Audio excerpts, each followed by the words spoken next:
Hey, what's going on, dude? All right, so we be about to go in on this guy right here. And I've sharpened the crap out of this thing. Let me get into my paper stash.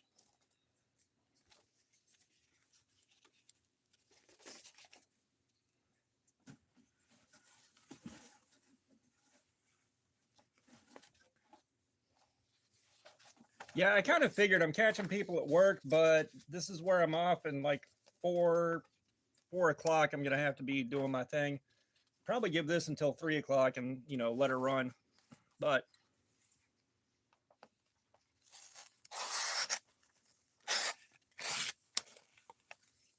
God, I always screw those up.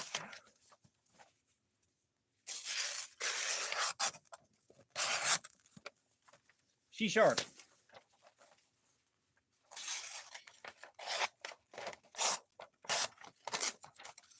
Jesus, yeah, this ain't working.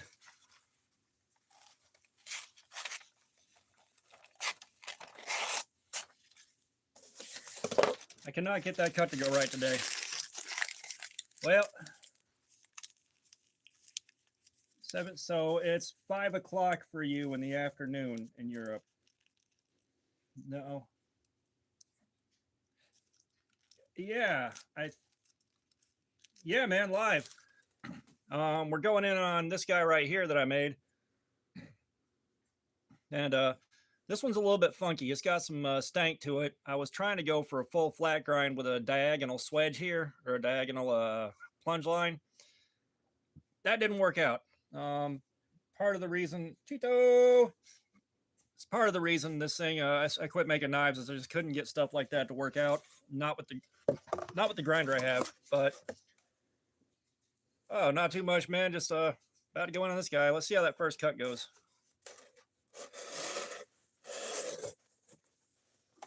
Okay, she slices fairly easy.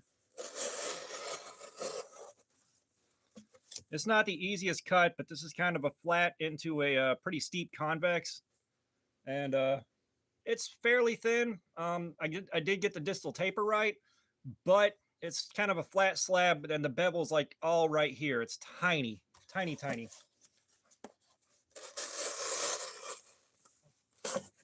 So it's not cutting as easily as I would have liked.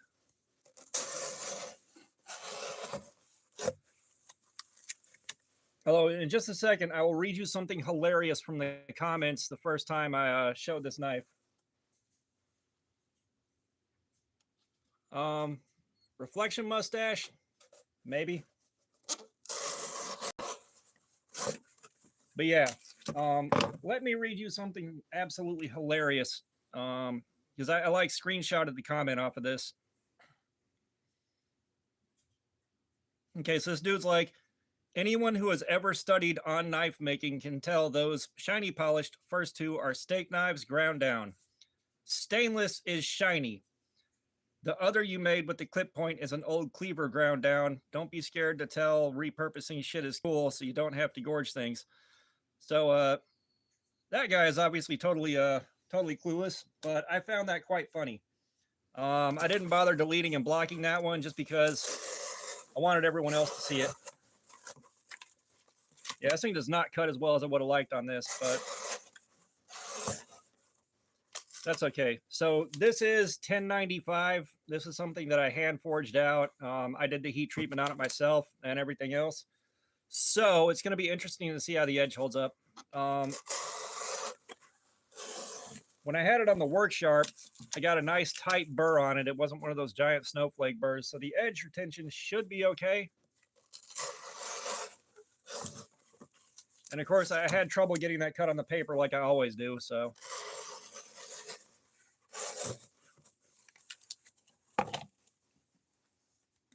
We may be going with these flyers from like November.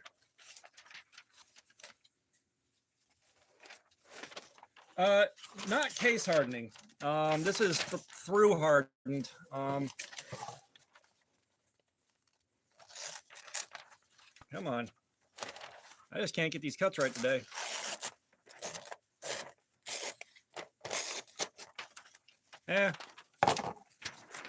Let me try one more piece of copy paper. I don't have any idea what the HRC is. I don't have a way to test that. Oh, what the hell?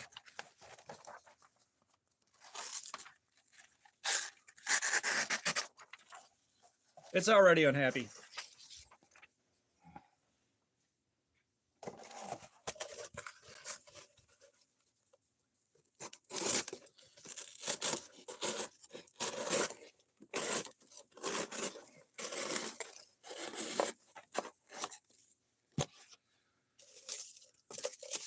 That being said, due to the nature of the grind on here, it just may not be a good cutter.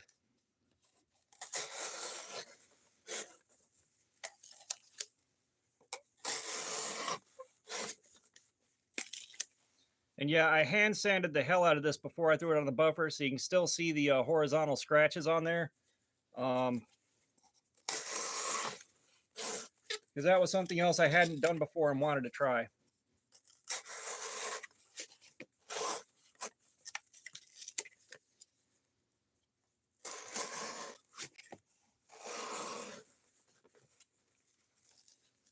Fook, what's up?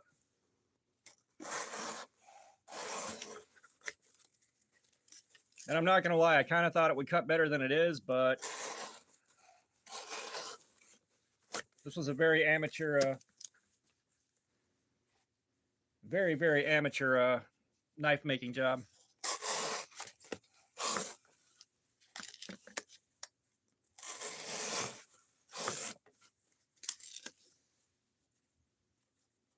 Yeah, I don't know if you caught it earlier, Fook, but I just read a comment where a dude was saying because this is shiny, I obviously ground down some old steak knives and made this out of it. Which I found quite hilarious. Top Dog, what's up, man? We were just playing with a knife I made.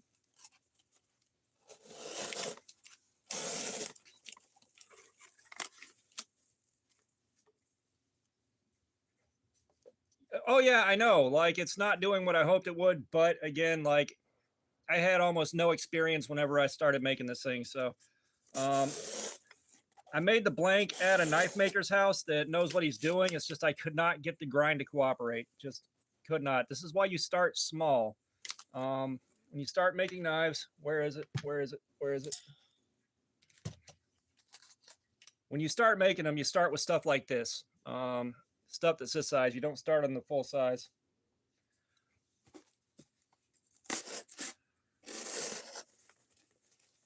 I'm just kind of curious about this one because I never sharpened it and put an edge on it.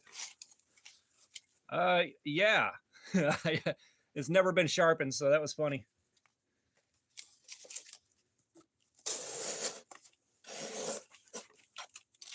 Like, we got the blank hammered out. We did all those things, but then I started doing the grind, and I can't get the grind to cooperate, and I was trying to do it freehand with really no experience, and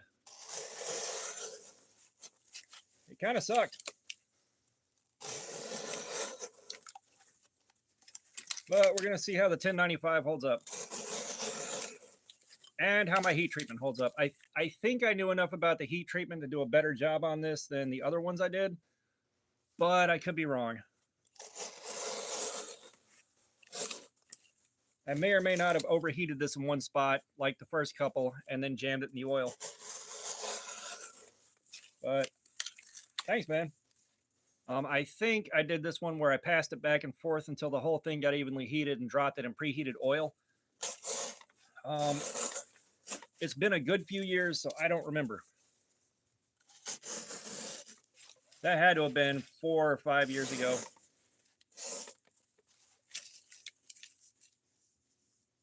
And the handle is okay, but something up here is digging in whenever I push down on a cut really hard.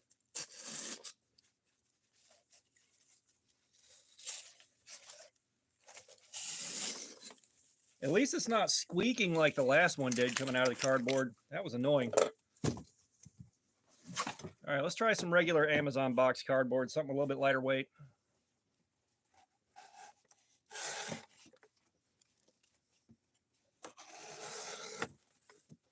Yeah, there's still a fair amount of resistance there. We're learning.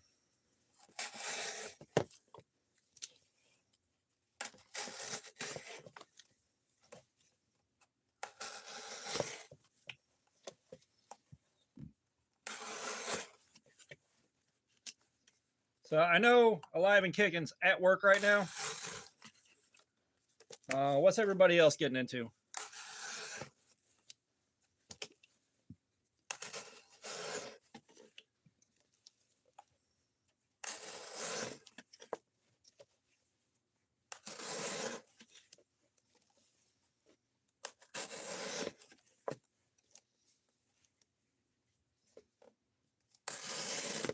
Oh, I've done my fair share of being a hobo. Although, if you don't have a can of beans wrapped up in a bandana on the end of a stick, are you really a hobo? Really?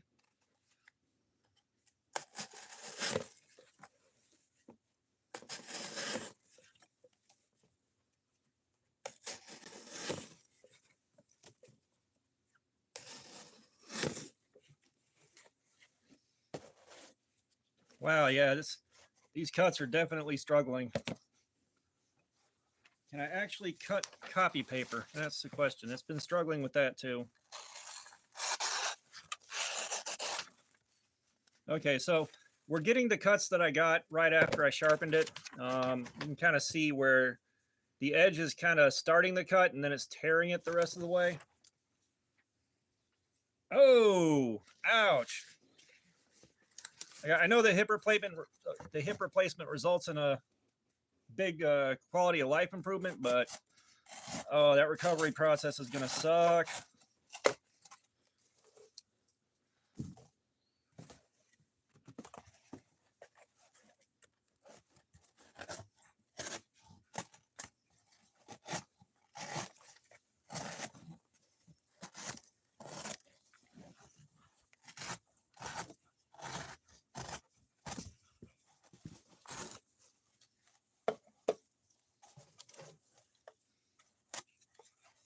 Yeah, when she makes it out of surgery, give her a firm handshake from me and tell her she did good.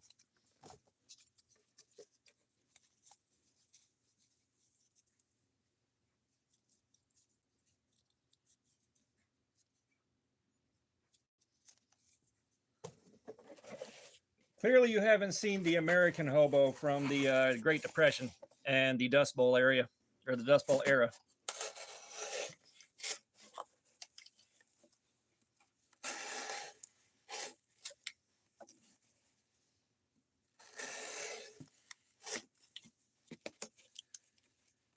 Yep. Oh yeah, no doubt. If it's at the point where it needs replacement, it's going to be one of your best decisions ever to actually get it done.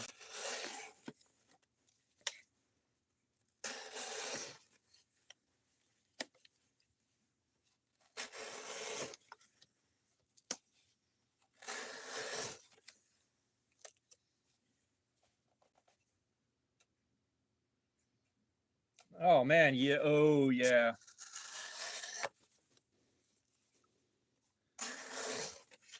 Yes, I spent my morning sleeping as much as I could force myself to stay asleep. And then I ran some Fortnite with my kid. Went in on duos. And we managed to pick up a dub. But I tell you right now, I think I shaved 2 minutes off the end of my life with how high my heart rate got.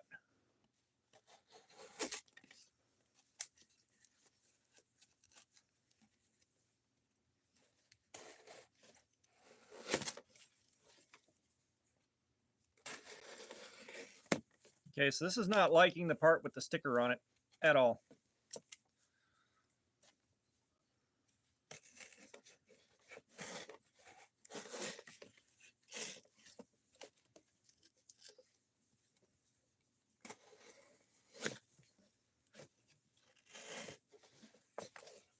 That's it, Fook. Get you a PS4 and just do stuff on there.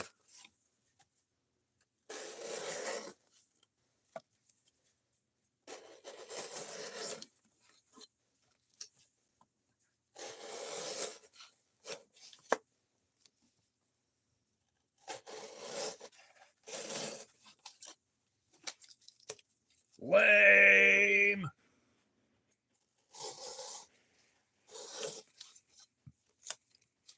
Console Master Race, son.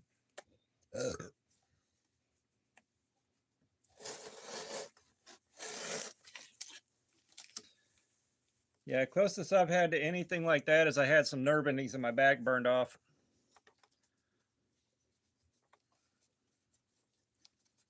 Would you cut, you son of a bitch?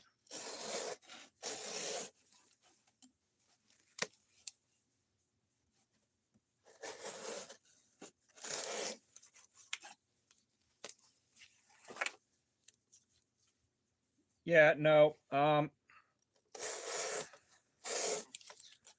Consoles are far superior, sir.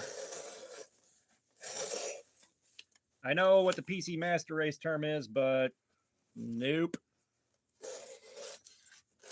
You come to the wrong house for that, brother.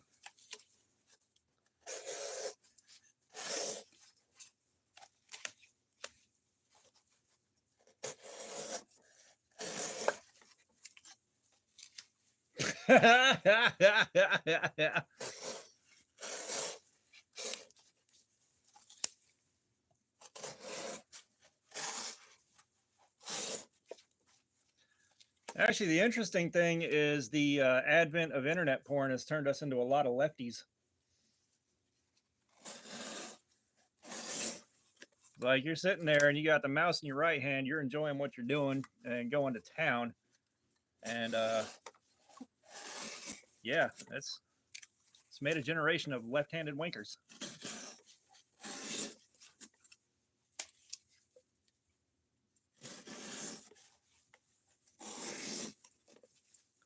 So like there's a crowd that's now left-handed from holding the mouse, and then every subsequent generation with a phone has freedom of choice.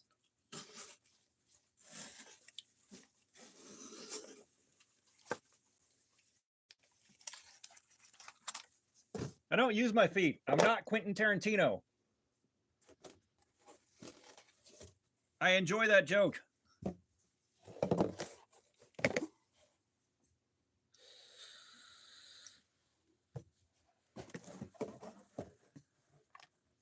We're going to do a perception check for sarcasm. I don't detect any sarcasm.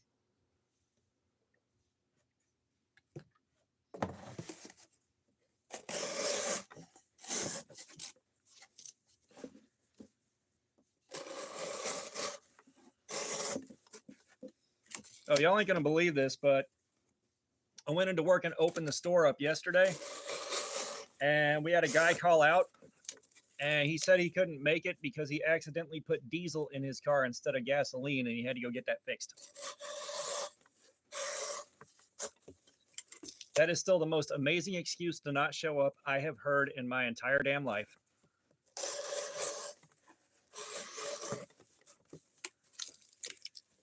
At least it wasn't a critical fail.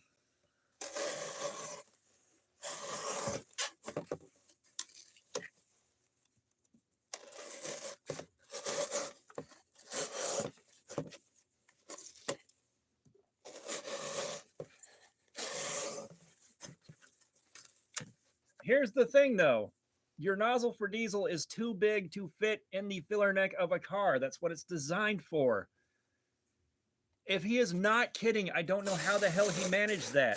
Or if he's not lying his ass off, I don't know how he managed to pull that off.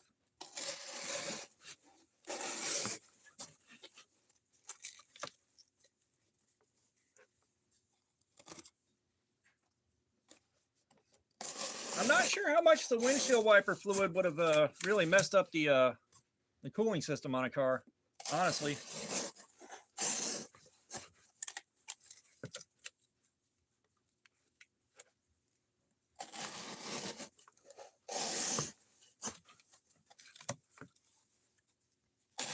Like I'm relatively sure he has a car. That's not the issue. But the last time he called out, first he said he had a flat tire that he had to fix, and he'd be like 2 hours late. And then a few days later, he said the wheel came off the car. I am testing a knife that I made some years ago and trying to see how the 1095 and my heat treatment hold up. We're finding out that because this was such an amateur job with very little experience making a knife. Hello. But it's such an amateur job making a knife that it's not cutting great. You got flat into a very, very tiny bevel right here. So the cut will start and then it just forces its way through, pushing things apart.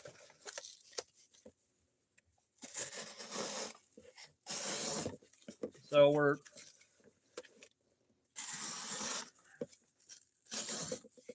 like at least the handle I made is pretty damn comfortable. Like this hasn't been bad so far.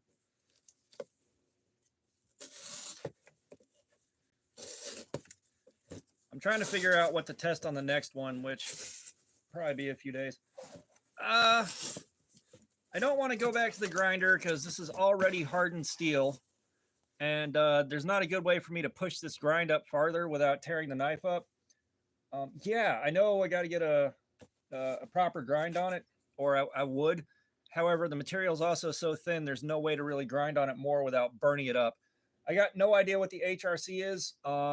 This was heat treated, the forged in fire style. Got it in the forge, tossed it in a bucket of heated canola oil, and then thrown in the oven to temper.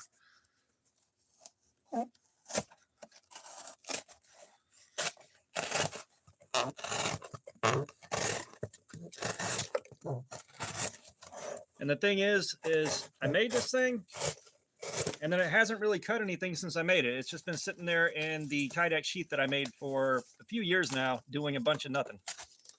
I carried it a couple times. I was like, all right, I get it. But the other part of the problem I had with grinding this is the belt grinder I have goes about 500,000 miles an hour, and you can't slow the motor down. There's no VFD on it or anything. So once you make it past about 180 grit, maybe 220 if you're lucky, you get about an eighth of a second of contact with the belt, and it just burns a spot. The motor goes way too fast. I might be sore, I might not. It's okay though. We're probably gonna go till 2:45, maybe 3. I'm gonna head back upstairs, try to get a couple more rounds of Fortnite in with the kid, and then I gotta load up on meds and crash so I can be up at 2 a.m.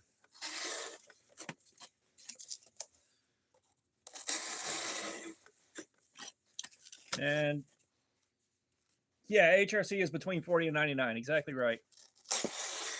I don't have HRC testing files or anything like that, so I can't really venture a proper guess.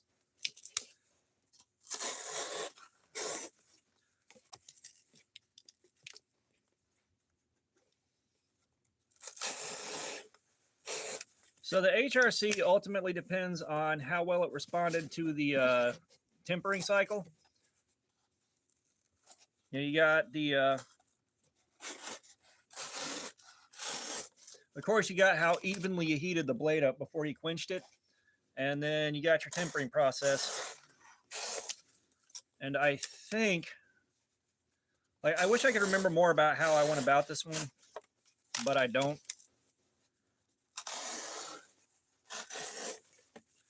I know subsequently I had a couple of somewhat better examples that went a lot better. I made more than I remembered.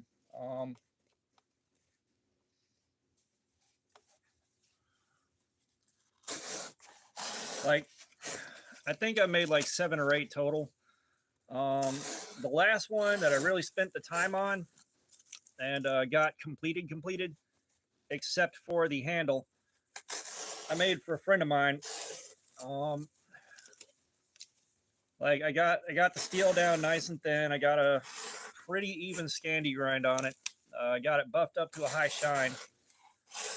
And then I gave it to one of my friends. He was supposed to get the handle on it and get the last little bit finished up and sharpen it so that he could raffle it off. His dad picked up I think it was a diagnosis of throat cancer. So he was trying to raise money to help his dad out. So I did that for him and sent it down there, and he was going to finish and raffle it off. And I think it took him like 1.5 years or something like that to raffle it off. And then at that point, his dad was already like dealt with and taken care of. So he ended up just hanging on to it, or hanging on to the cash from the raffle. It wasn't a lot of money. Kind of on site with a small group. Jesus. Man, this thing don't like cutting.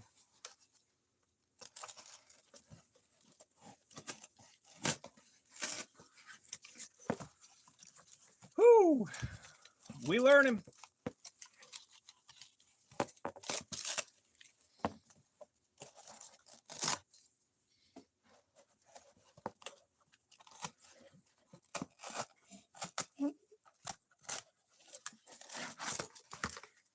God almighty. You know what?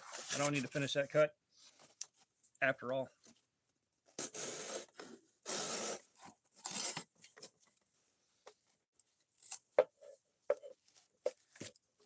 Made the car edit. All right.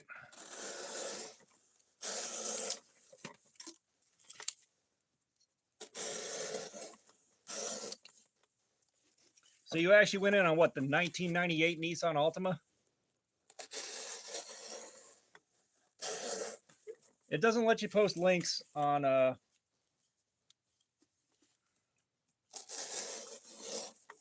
actually, that wasn't a link.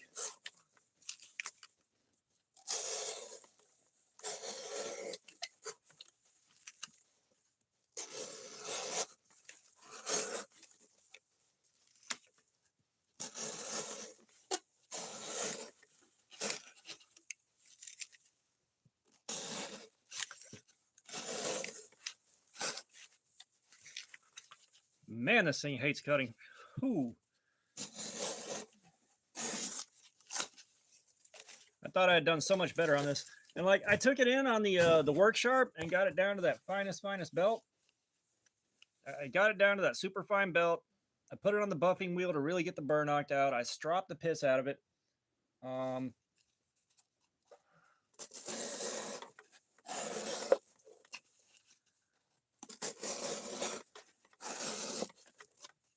So this is just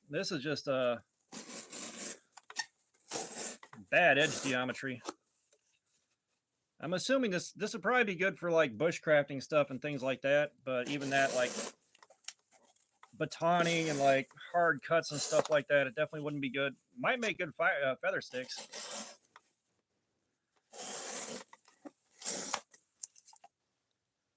I did crown the spine over just a little bit, so it's not going to strike a fire steel all that good. This right here, it's not crowned as much, but it's still the edges are still broken down.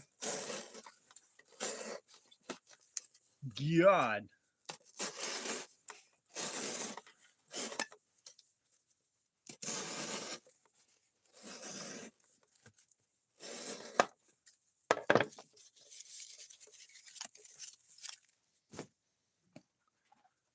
I already know it's not going to cut this stuff sideways. I already know. Then again, it actually likes that sideways cut more than most of the knives we've done so far.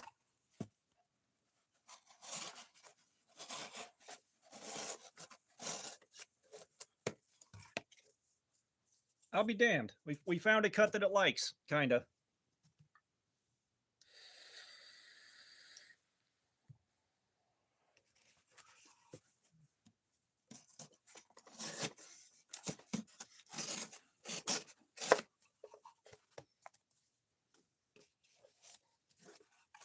Not too bad for a knife that one guy thinks I made out of an old steak knife.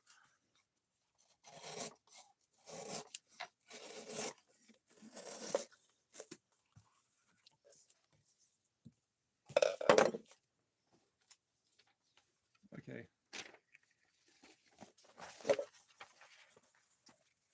Gold C. All right.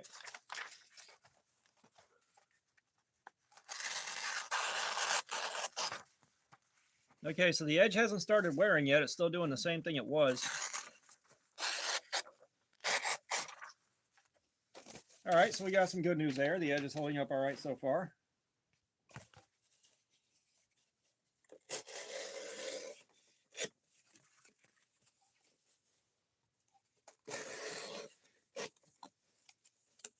I know the last thing I was doing is a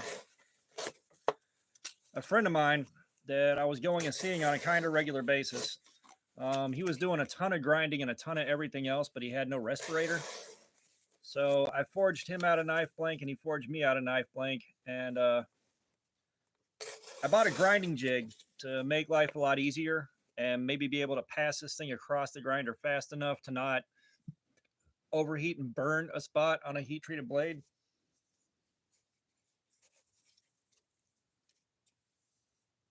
I'm doing all right, man. I'm doing all right.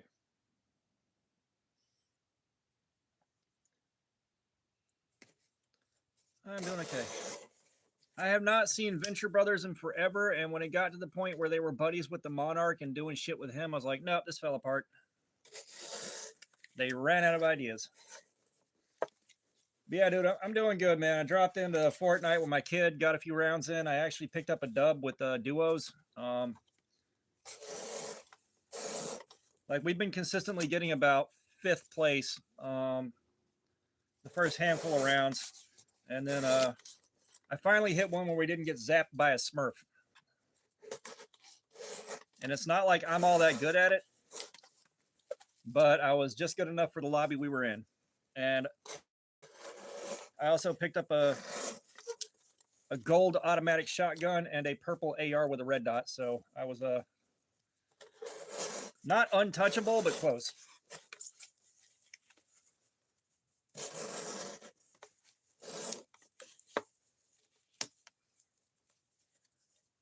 If you like shooters and you like running in third person, it can be fun, but it's also one of those where you really need to be going in there with a couple of friends. You don't even have to be good at it to have fun. It's kind of one of those, it's a lot more chill than, say, going in on Call of Duty or something like that, at least in my experience.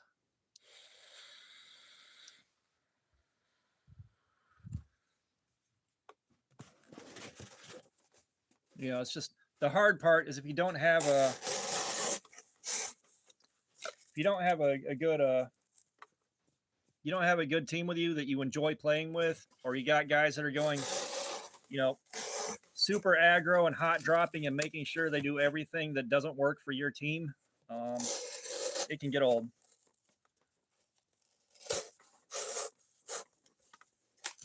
Like I've played with guys that pretty much exclusively wanted a hot drop, and you know what would happen is they'd hot drop and they would have to go through and make it through the first 3 or 4 fights and then come revive me, especially when they landed on me and took my weapon. And then we'd have to like run to get out of the hot drop, which would usually put us right there in the path of the storm. So we'd spend the rest of the match running away from the storm and then get caught between two groups, and he'd be trying to third party him instead of go around. So we'd end up dying pretty much every time.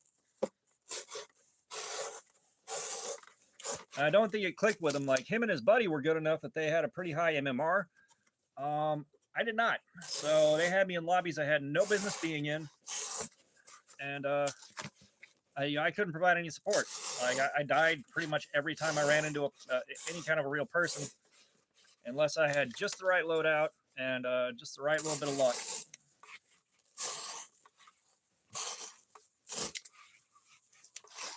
So like me and my kid go in, and the lobbies still have bots in them, which I don't mind that much, but it does space out the encounters of real people that get really intense.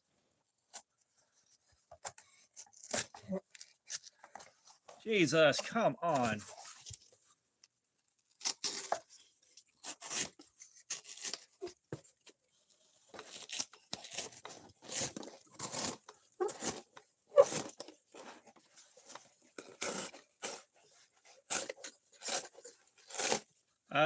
The one that I ran with this morning is 18.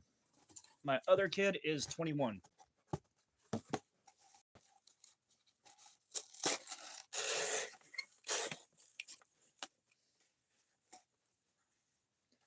So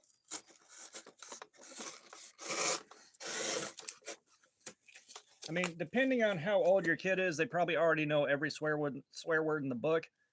But what you do, especially with games like Fortnite, you don't have everybody else's mic on. Okay, your mic connects you to the team you're playing with. You can you don't have to hot mic. So it's just you and your boys, and that's all you hear in the chat. Like, that's it. Like, I hate hot mics. I hate hearing everybody else's stuff because there's always one kid that's like 9 years old screaming at the top of his lungs. There's somebody else that has their mic right next to their speaker, making sure you hear some stuff that, you know, you don't really want to hear and at ear shattering volume. And then somebody else has got like a crying kid in the background and they're on the world's cheapest mic.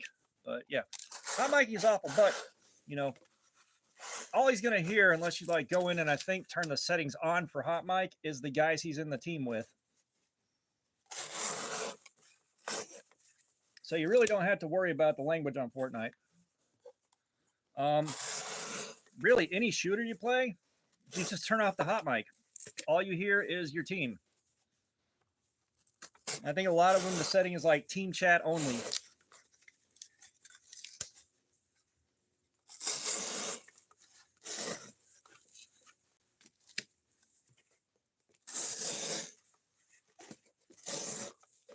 You know, so at that point, you only really have to watch out for who he's running with. If you know who he's running with, then all is good.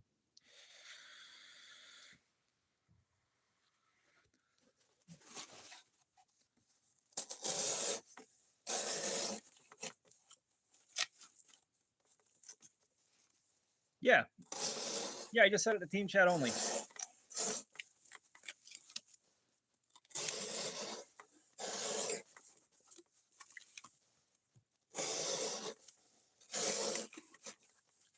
Now there is a playing duos, trios, and a full squad where you can pick Phil on it and it'll party up a randos. But even that, if you make sure he's aware of the settings he needs to use, he could play, but it's whether or not you trust him to actually stick with that. Me personally, I can't stand teaming up a randos because like 8 out of 10 times, I'm going to get a god-awful rando that is just the worst to deal with. And again, I don't want to share my mic with someone I don't know because it presents so many problems.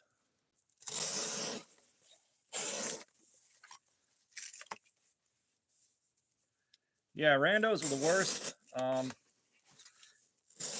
And whenever I have someone I know bringing in someone new, I'm like, hey man, if this dude ain't chill and he's shitty on the mic, I ain't sticking around. Like we had one of my friends when I was playing Destiny 2, and this guy is a friend of mine IRL, very highly valued friend, but he was in the middle of a relapse and absolutely shit-faced drunk. We didn't know he'd relapsed, so he starts up Wrecking Ball by Miley Cyrus and proceeds to lecture us on how great the song is. And I'm like, dude, I don't want to hear this. Dude, I don't want to listen to this. Dude, turn it off. Dude, I don't want to hear it. And it wasn't clicking with him. So he takes the headset off, sets it down next to the speaker, and walks away and does not come back. So I go to text my brother. I'm like, hey, man, I'm going to drop and pretend the connection went out. I'm getting out of here. But instead of sending it to my brother, I accidentally sent it to the guy. Thankfully, he was too shit-faced to notice. Like, he was way too shit-faced to even notice that I'd done that. But like, I spent the rest of the day going, Jesus Christ, what did I just do?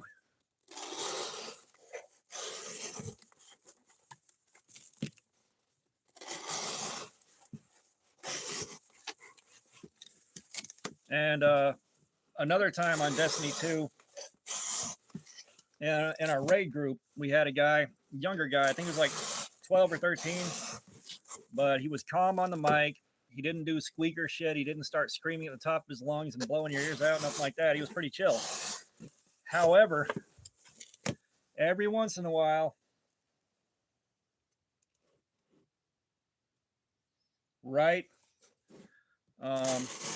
But every once in a while, this guy's 5-year-old cousin would turn the PlayStation on and then join our party uninvited and wouldn't go away.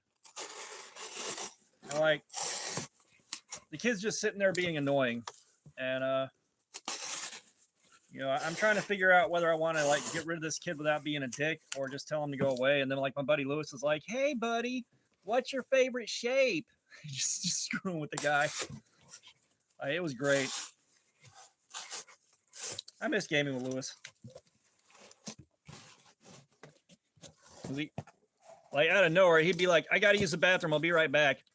And then he'd leave the bathroom door open. And then all of a sudden you'd hear him just start screaming random shit. And I don't know whether or not he was actually doing it. But like you hear him like, "Oh, God damn, these are some good M&Ms. Holy shit, these M&Ms are good." For like 10 minutes. And then he'd come back. And, I'd be laughing so hard I was damn near crying.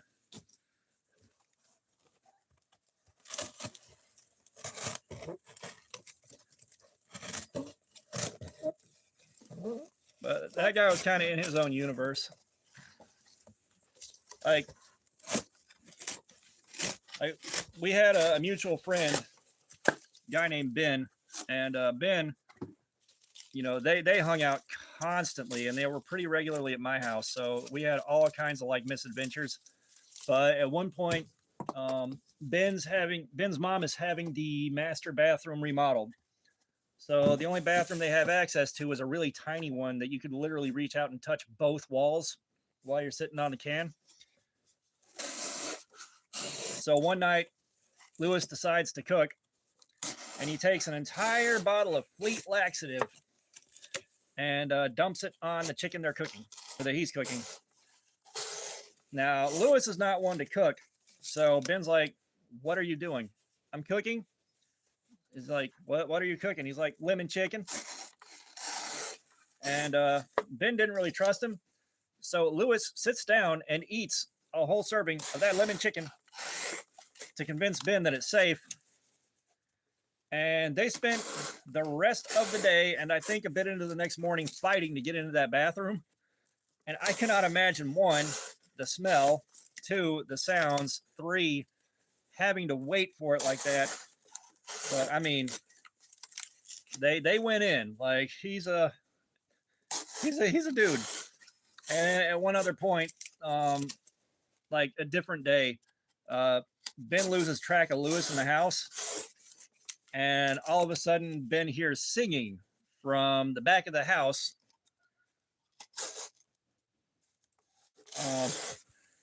Yeah, he hears singing from the back of the house, and one thing Lewis is known for is singing while he's taking a shit.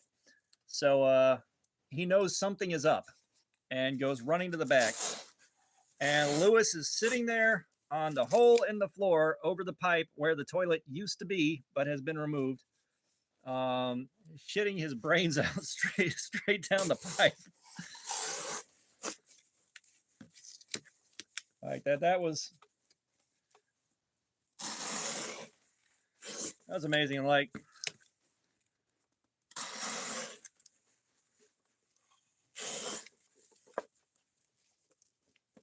I don't know what a blacksmith class costs. They're kind of hard to find, but the cost is all over the map.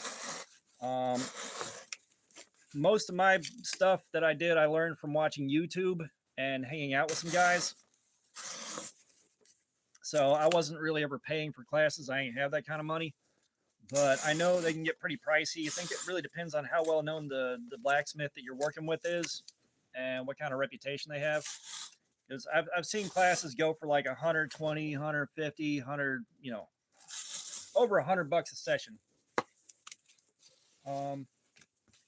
So I don't know what they would cost, especially not in your area and who's available.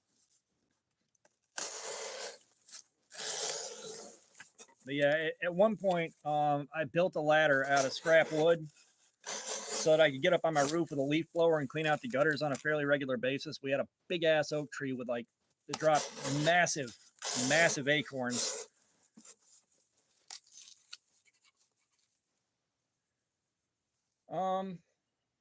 Yeah, if you can't find reviews on it and find out what's going on, then you may have to pass. That being said, if they're working out of their home shop, it can look a little bootleg because most of the tools you have are tools you made while you were in your shop. A lot of blacksmiths, they kind of take a lot of pride in I made the tool I'm using, and those shops will look rough as hell. Wow. My clamp fell, guys. I got to put it back up. Oh, Jesus. Yeah, the weight damn near stripped off the pad on this. All right.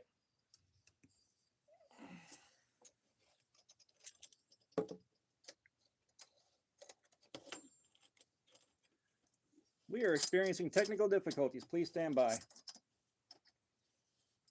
Yeah, $500 for a single class is a lot. I have seen guys offer courses that, you know, you'll go to like a cabin or something like that with a good shop for like a week and work on that. Oh, God.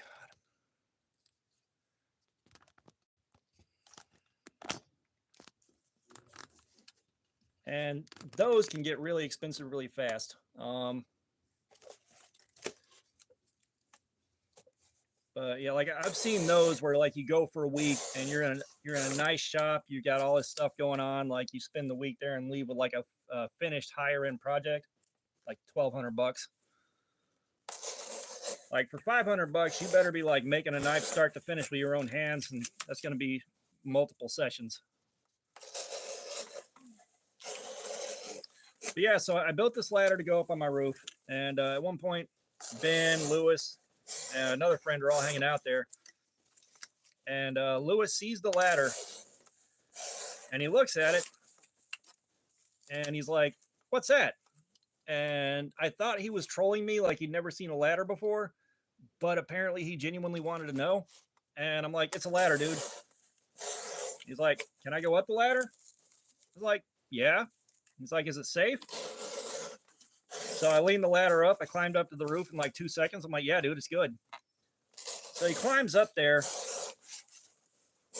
And the second he gets on the roof, like he works his way up to the top and he gets about halfway and then remembers he has a crippling fear of heights. So all of a sudden,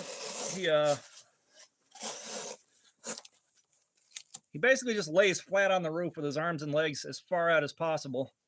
And he just starts screaming for help. Like I'm standing there and he is just screaming for help. He's like, "Call 911," like as loud as he could. And like the neighbor's dogs just start barking because he was yelling. He's like, "Shut the fuck up! Shut up!" Like as loud as he could at the dogs. And I think it took about 45 minutes or an hour to get him back down the roof and off the ladder. He was just that fucking terrified. So then I offered him $5 to help me with something like getting the trash off the back deck into the truck or something like that. But I offered him $5. He's like, "Yeah, sure." And then doesn't help a damn bit. So I go up on the roof with a clothespin and pin the $5 bill to the roof cap. And then I was like, "It's up there, buddy. Go get it." Because I knew that man would do damn near anything for like $5-10. We were all that kind of broke. And sure enough, he goes up on the ladder, experiences profound terror, and starts screaming and losing his mind. But he eventually made it up to the roof cap, got the $5, and then looked down and realized where he was.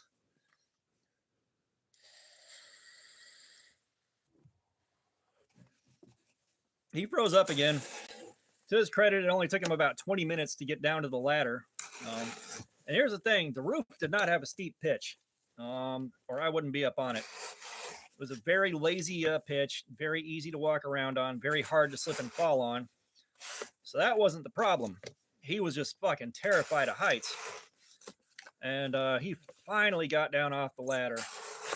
And I've got video of it, but it's on a format from like an old pre-smartphone, a Samsung Messenger 2. And that video format won't upload to YouTube. It won't upload anywhere. Like I could share it on Facebook, but it was all 30-second clips. Like the phone wouldn't film for more than 30 seconds. It's in like, it's like in 4P resolution. And I can't export it to anywhere. I can't do anything besides like post it to Facebook. So that video just sits and rots because I really, really, really wanted to stitch that and get it up on YouTube so we could share it. Like Lewis seemed to be pretty cool with the fact that the video was there, but that was absolutely hilarious. Like I haven't laughed that hard very often.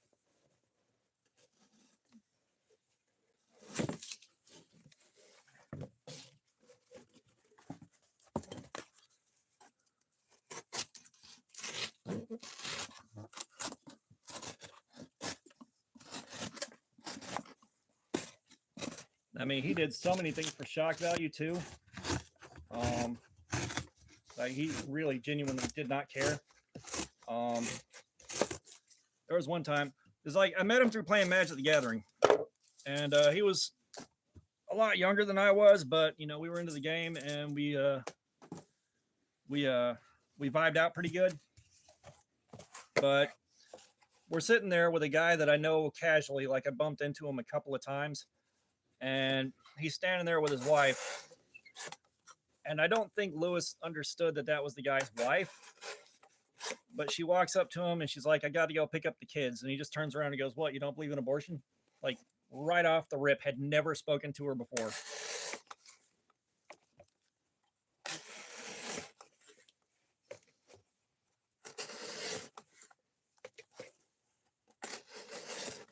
Trying to think of some of the other off the wall crap he did.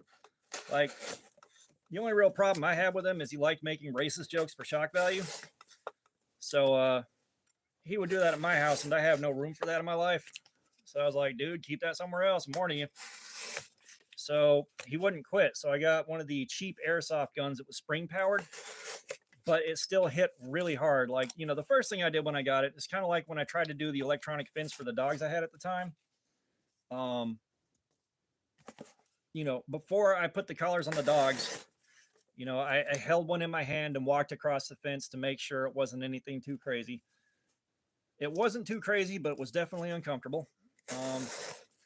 Same thing with the airsoft. You know, I shot myself in the front and the back of the hand with it, and it felt like I got stung by a yellow jacket, but the pain went away in about 20 seconds. So he's like, he keeps making these jokes that I don't want to hear. So, and he wore these paper thin suits that he got from Goodwill thrift stores. Like he always wore these cheap suits that looked ridiculous. The one time I saw him in jeans and a t-shirt, it was so upsetting. But he kind of looked like he was cosplaying as a cartoon Undertaker that didn't want to be a real human. But these suits were incredibly thin. This is important because I started just shooting him with the airsoft pistol every time he made a joke like that. It's just like, I ain't having it, dude. You need to stop. I warned him, but he turned it into a game to see if he could avoid getting shot after he did that. So it escalated. And it hit the point where I was like hiding the gun under the table, and I had a good enough idea what I was doing that I kept shooting him in the crotch every time he did that. So he was taking a cheap air shot pistol to the dick and balls every time he did that. And so basically I got my entertainment out of it in exchange for him making these jokes that I didn't want to hear. You know, he stopped doing that after a little while. It's like, yeah, you're at the wrong house for shock value, dude. I've had significantly more practice at being a crazy edgelord than you've ever had.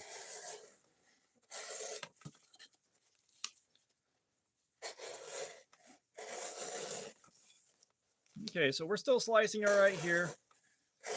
We'll take a look at the edge retention once I finish this piece off.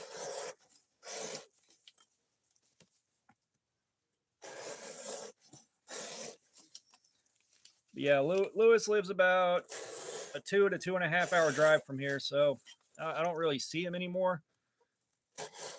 And I haven't seen him on PlayStation in forever. Like we played Destiny 2 together a lot. We were both into that, but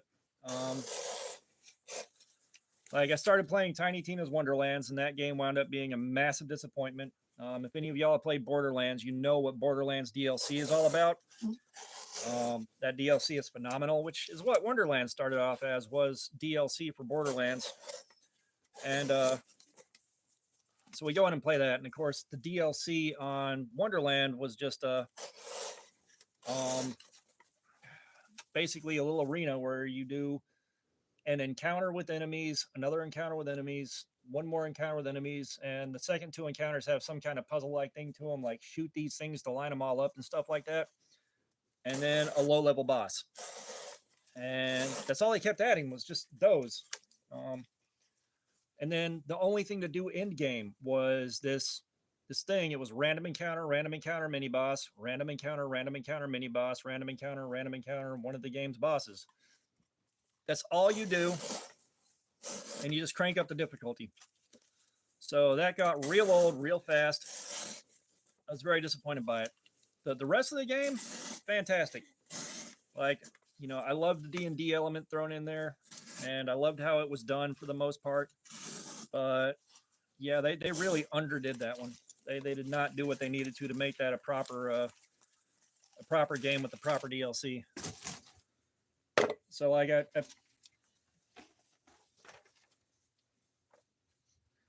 I tried playing Shadow of the Colossus, and at the time I just couldn't get into it, but I was still like racing games, fighting games, puzzle games like Tetris, and what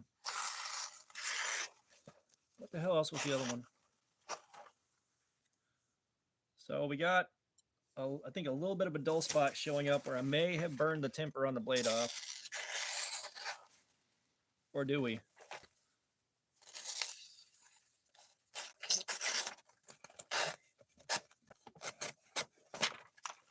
We may just have adhesive stuck to the blade. I can't tell.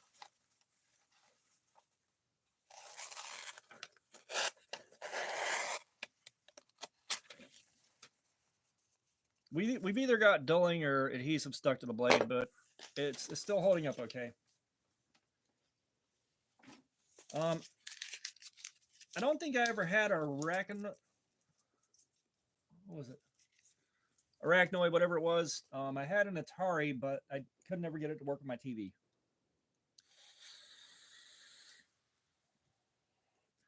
Arkanoid. That's the word I was trying to think of right there.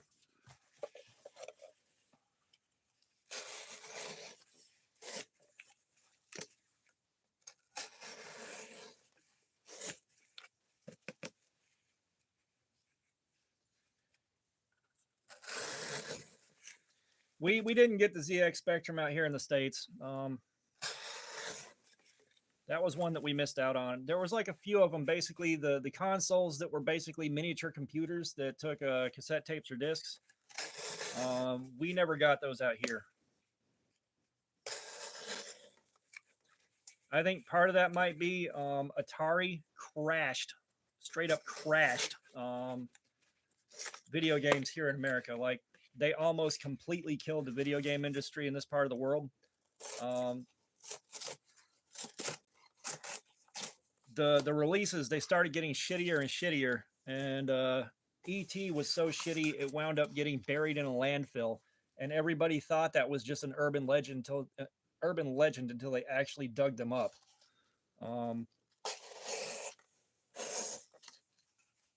You know, the Nintendo Entertainment System, the original NES, is what brought the market back. Because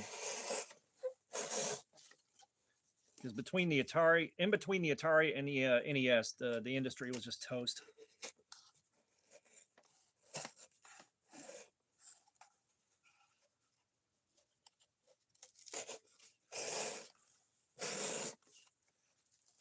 Like the Atari 2600 was an okay system, especially for its time. It's just the games that they were releasing and expecting you to pay for started getting so bad. There's like no quality control on the software that was released. And once Jack Tramiel was in charge of Atari, they just kept going farther and farther downhill, chasing a cheap dollar. Yeah. And so Jack Tramiel ran the company into the ground, trading the company's future for a quick buck, basically. He did so many things that were so not good for the company as a whole. So bad.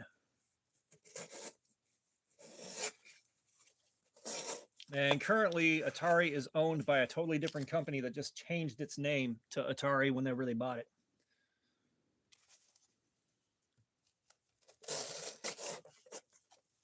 Like, I know a new Atari console could never work. You know, there's no way they could sell enough of them to justify putting the effort into it. It would be kind of interesting to see. However, there's also a high likelihood that it would just be carrying the same games on Xbox and PlayStation, like everyone else does, and it wouldn't be really that much of a new experience.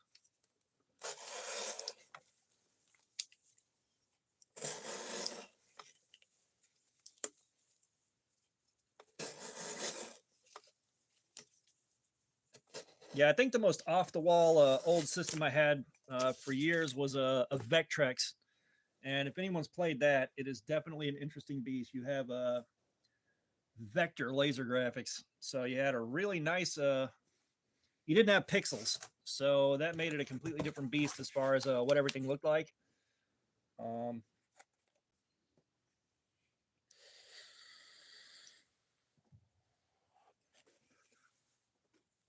Wow, I've never built my own controller from scratch. About the best I could do was take them apart and clean them. And that ended with the PS2 controller. It started getting too complicated. Like a PS1 controller, I could get those apart and clean them well enough. But the PS2 added so many different bullshit things in there that it was really, really, really hard to get them put back together once you took them apart. And I've tried on a PS3 controller and an Xbox One controller, and those were both also just ridiculously hard.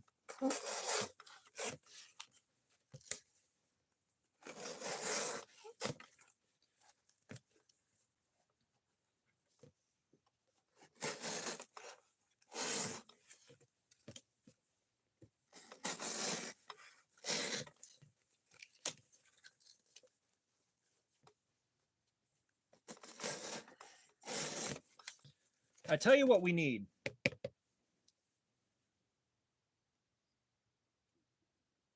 The Apple IIe is the one we had in school. I actually beat Oregon Trail on it, which not many people can say they did that, but I actually finished the game. But what we need, like, there's a console called the Retron 3 and there's a Retron 5 that I know of right now. And the Retron 3 will play your Sega Genesis, NES, and Super NES cartridges. Or if you're in the other part of the world, Famicom and Super Famicom. But it will play those cartridges, and you can hook up your original controllers to it. What we need is one of those that will run Atari cartridges. That would be handy.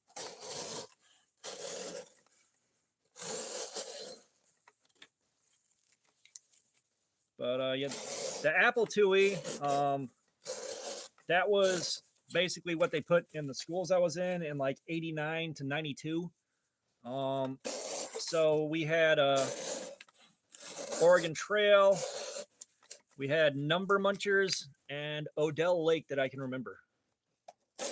Which,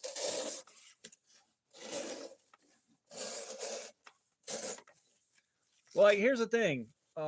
We had free time in class, so every time we also had Tetris on the Apple IIes, but I took forever to get good at it. But yeah, no, that's the thing with the Retron. It works with new TVs. It actually gets it right. But every time we had free time, you know, I'd open up Oregon Trail, and I'd play for like the first 30 or 40 minutes, however long I had for free time. So I knew how to get the game started. And then one day there was a half day at school, and because my home life was so bad, I didn't say we had a half day. I just sat there for the other half of the day on the computer playing Oregon Trail. And I managed to finish it then because I had time.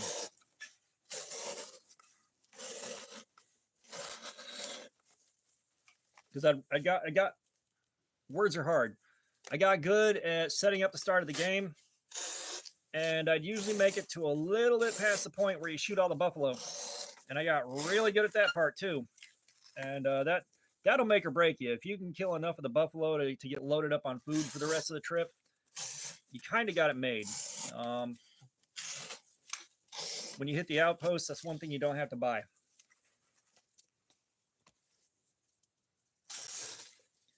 And if I remember, I had a proclivity for starting off as the banker so that I had the most money possible to buy supplies.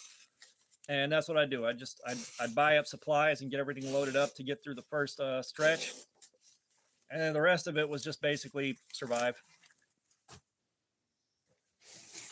Okay, now we got boxes that I kidnapped from work.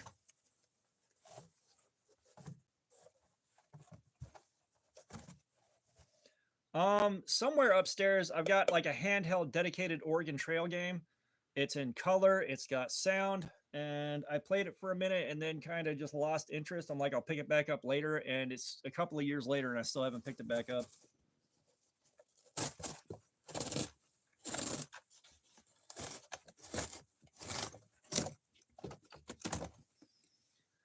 Oh, this stuff's gonna be brutal on these knives. Yeah, I've got to take the shredded boxes I have now in and throw them in the cardboard baler. But now, now the cardboard's going to get more hardcore. And I think I only have the option of cutting this sideways unless I do this. Yeah.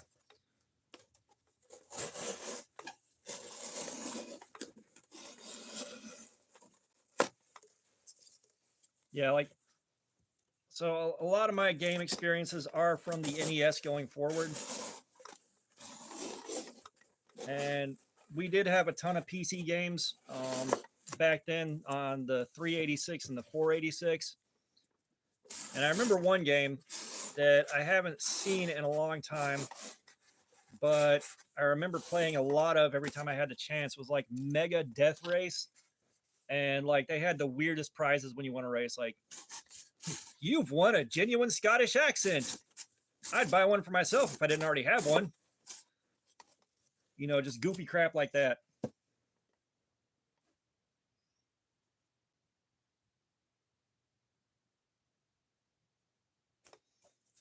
Yeah, we know you got like a whole lot of outdoor toys.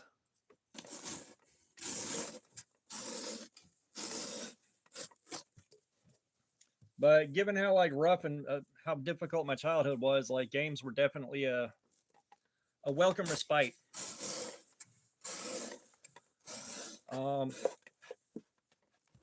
Anybody remember Epic Pinball? Because I played the pants off of that shit.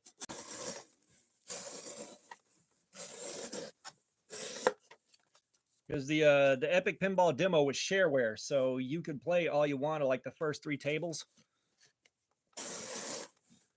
which is what I did. For the longest time, I didn't have the rest of the game until a buddy of mine got the full game, and then we copied it onto disc so I could pirate it. Yeah, pinball is a lot better live. That being said, it's hard to find tables now.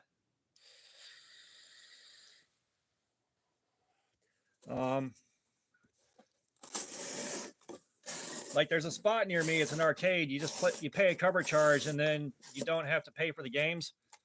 However, like the pinball tables they have there are super basic. Like they're kind of like arcade 1-up cabinets, but for pinball. And it's not that it's particularly bad. It's just not that it's particularly exciting to play. You know.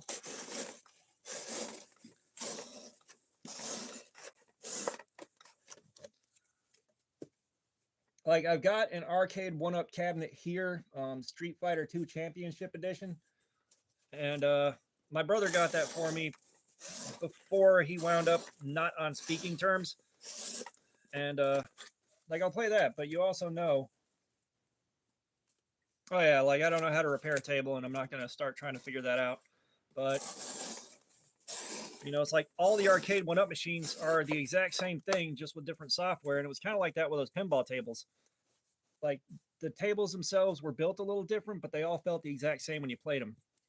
So like you play for 20 or 30 minutes and you're like, I'm tired of this.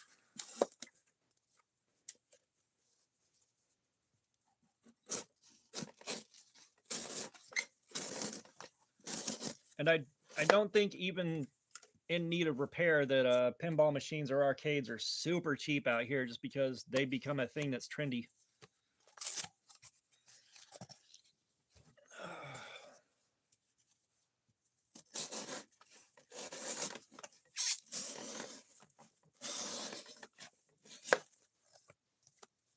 So this is definitely tougher cardboard, but the knife is going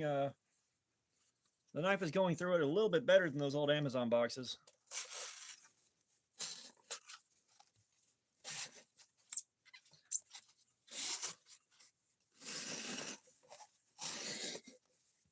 Until we're down here where the this last piece of cardboard is too thin to support its own weight during the cut.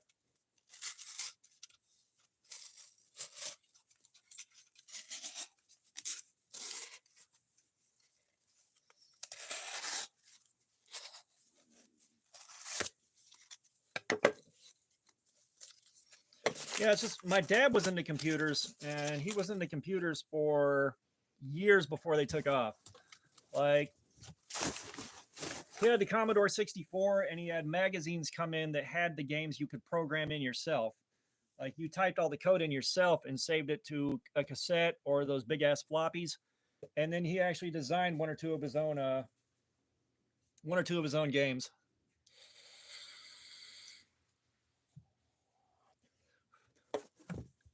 One of his games that I clearly remember was he called it Minotaur's Maze. It was like a heavily modified Pac-Man.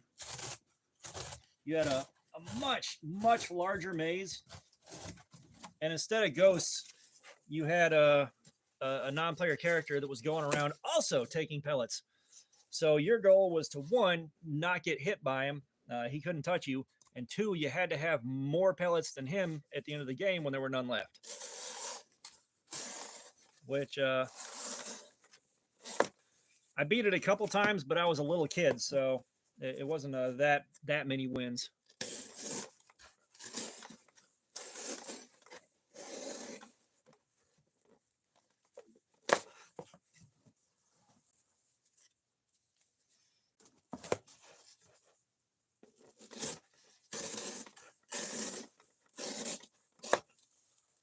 Yeah, I never got into the hardware side of it, but I had a friend that built computers, and he'd build them and sell them for a reasonable chunk of change. So he ended up just not going to school and just staying home and building computers.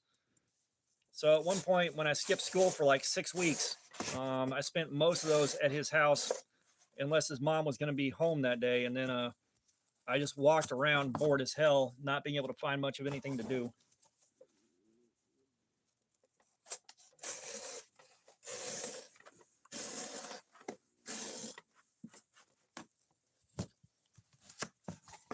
At least the handle on this is comfortable. Like, the only problem I'm having is it's rubbing the spot that pocket clip tore off on the last stream.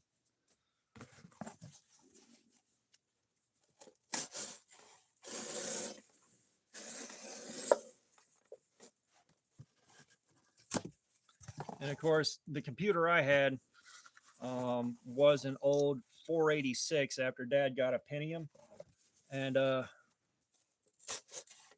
I rocked that thing for a long time. I had a lot of games on there. I had my NES emulator for games that I was unable to purchase otherwise due to a lack of funds and were not available. Because like, I didn't have a way to get to places, and retro game stores weren't really a thing. So I'd have to buy whatever was at the pawn shop. And if you know anything about pawn shop games, they're all sports games. So I got an emulator called Nesticle, and I used that for a lot of Nintendo games. And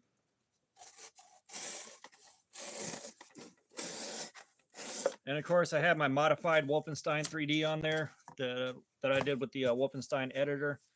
A lot of stuff that I was really attached to. And that was at the point where I started just kind of couch surfing and staying at friends' places where I could. And one place I went, it was because we were all stoners, and our friends in that same neighborhood were also stoners, so we could stay baked most of the time. But his mom got in a fight with her boyfriend over the provenance of a ring that he said he bought her. Because he's like, just say I got it at Jared or DL or just whatever jewelry store. So she asked about it, and I did, and she threw me out for lying. And I got what I could out of there and left, but that computer stayed there. I had a steel casket that was somebody's Halloween decoration and I bought it off him for $10 and dragged it home.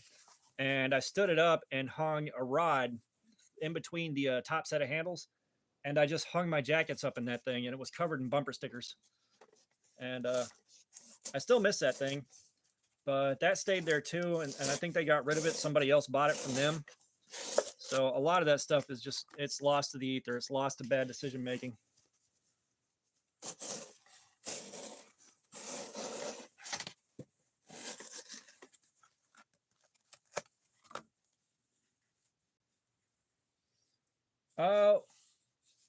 Our fax modems, they kind of kept up with the times. We had the 14.4 and then jumped up to the 28.8. And then I think the earliest iterations of cable modems and stuff started taking over.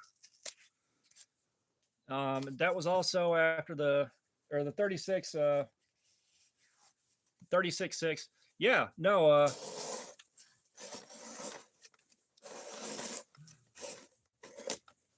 like Dad had a modem on his 8086. Like he was into it. Like there was always some form of internet connection, and I think the 8086, we were online with Telex.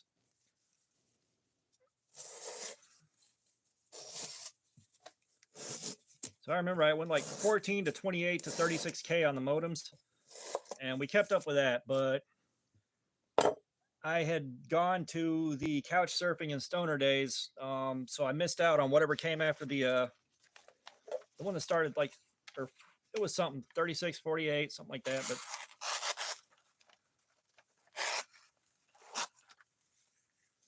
is there a dull spot here?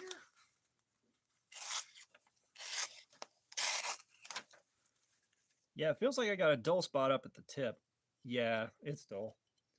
So this may be an area that I burned while I was grinding and burned the temper off of.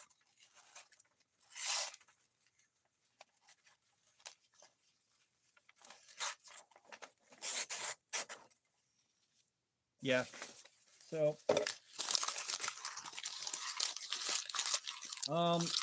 our internet stuff didn't really take off until MindSpring came out, and you had free internet access off of that instead of paying by the hour for AOL.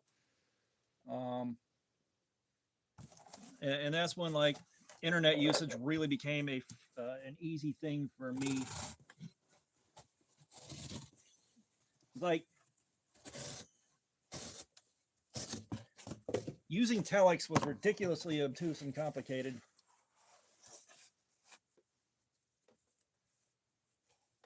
Yeah. Yeah, trying to use Telex was a lot like trying to use DOS. The commands on it were stupid complicated, and it was really obtuse. So I didn't get much use out of that. I got on Telex with a friend of mine that knew a little bit more than I did, and we spent the time it took, like 4 hours, to transfer one floppy disk's worth of naked women on the JPEG format. Just to say we did.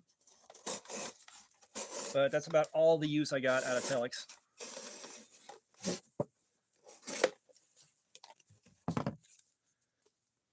And over here at my house, we got a fiber optic internet, which I got both to make the Wi-Fi faster and a bit more robust, and also so I could wire into the Ethernet port and have a much smoother gaming experience. And when we got that, I was playing a lot of Call of Duty World War II, and I thought my ping rate was the problem. They weren't that pixelated.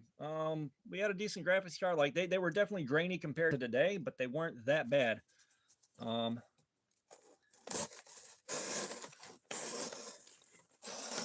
like at least the computer we had could display still images very nicely. I think Dad liked Photoshop, and he liked better graphics on some things. So we had a good card on the computer, graphics card. But what the hell was I saying? What was I talking about? I just lost track of it mentally. Ugh. Oh no, we got fiber optic internet here, and I thought my ping rate was the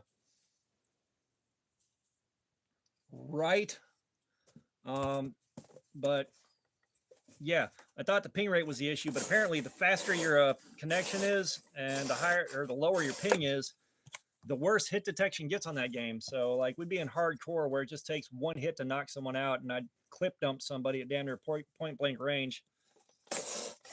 And of course, I get one shotted,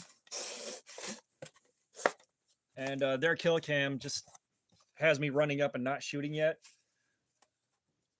And the game got impossible to play after I got faster internet. So yeah, I still remember when GIF images were still pictures before they became animated, and then they got supplanted by the JPEG.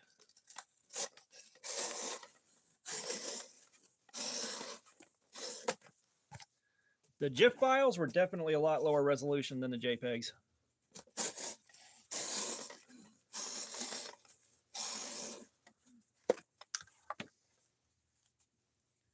No, sir. It has been GIF since that format was created, and the guy that created the format came out and specifically said, no, that's what I called it. Like, it's been like that up until someone started a fight on the internet, and everyone got real pedantic about it.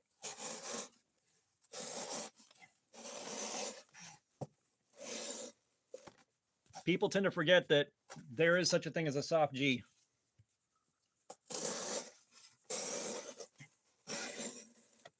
And believe me, nobody called it a GIF up until a few years ago, ever.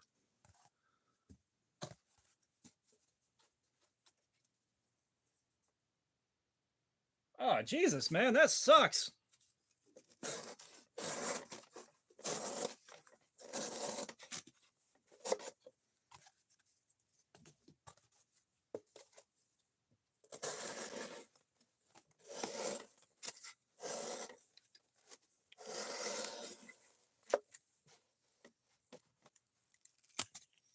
Yeah, I have no idea what's in the PC we have now, but what I do know is it can't run Rocket League at more than about 4 frames a second.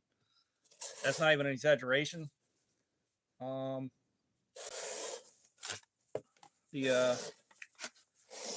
also tried Destiny 2. That resulted in like a frame every 2 seconds. It was really bad.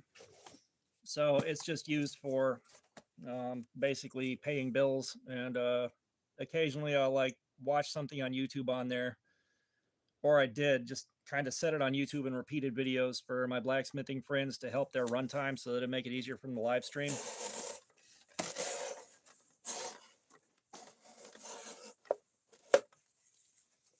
Which I'd love to be able to like set up my old channel and just run stuff on repeat on that and just leave it alone to get views and runtime. However, I'm doing good on watch time. Number of views and number of subscribers is where I'm struggling.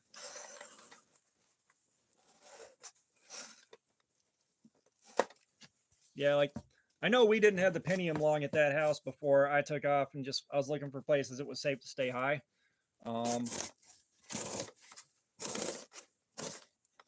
And none of those houses had their own PCs. And my PC only lasted like the first or second house I stayed at.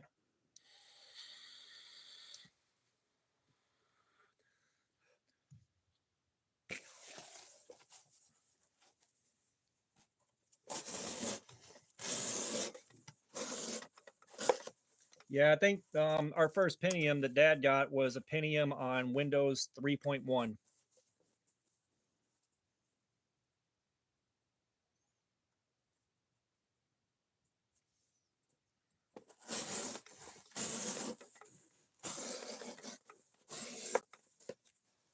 Yeah, I mean, thankfully for me, I can't begin to imagine what it was like living and growing up somewhere where an active war was happening.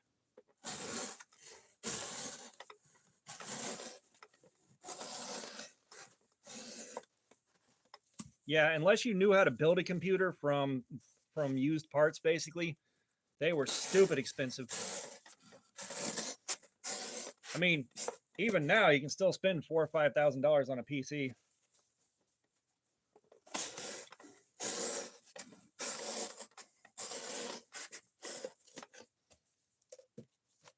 Like the only reason that I've taken any interest in the Steam Deck is just because I'd love to have something that was kind of portable and self-contained that could play BeamNG Drive. Which, if you've ever played with that, it's a lot of fun.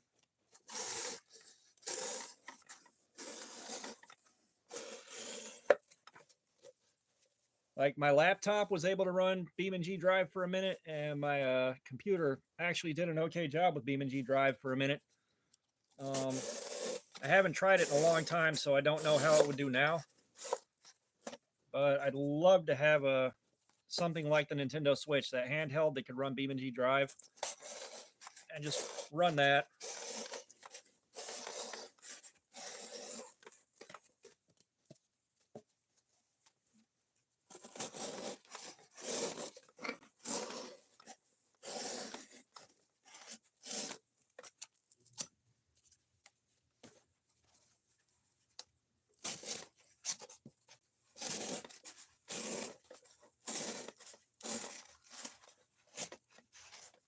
Yeah, I know he said what country he was from at one point, and for the life of me, I couldn't remember what it was when I thought about that earlier today, because I was trying to explain to my kid, like, that we had guys from other parts of the world that were checking it out. And we got that one guy that'll pop in with, we think it's Bulgarian, and I have no way to translate it to English.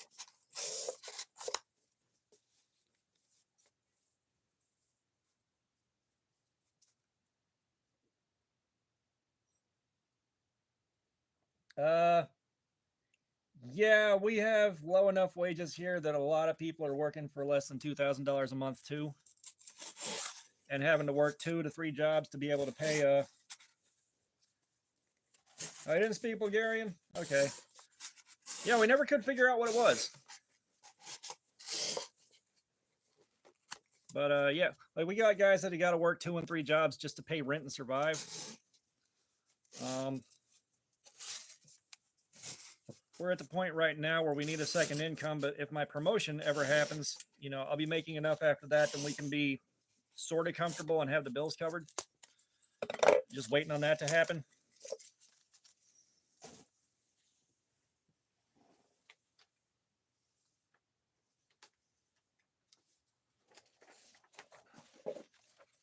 Okay, so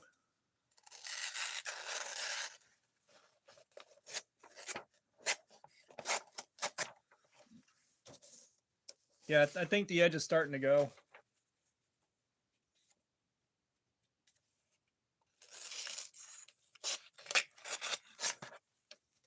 I think the edge is definitely starting to go now.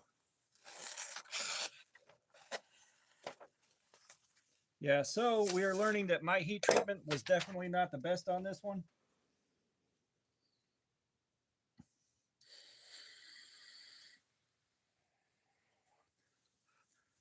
Boy, let me tell you, construction is not one of those jobs I could do for long. I tried a couple of times, just there were jobs that were easy to get there. But yeah, I wasn't cut out for that. All right, well, it's drop time.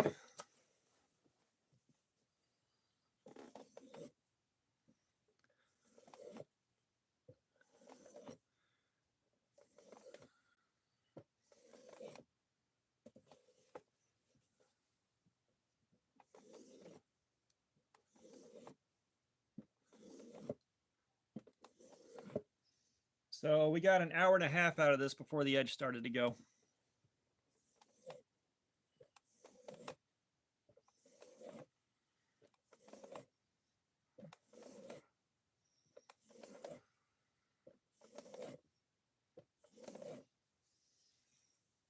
Let's see how much we can get back out of this thing.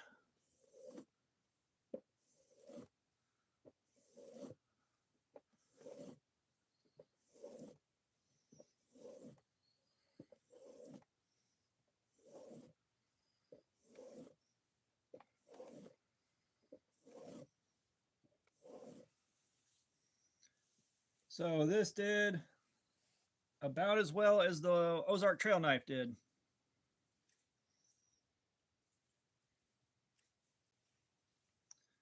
So we can see here where I really didn't know exactly what I was doing.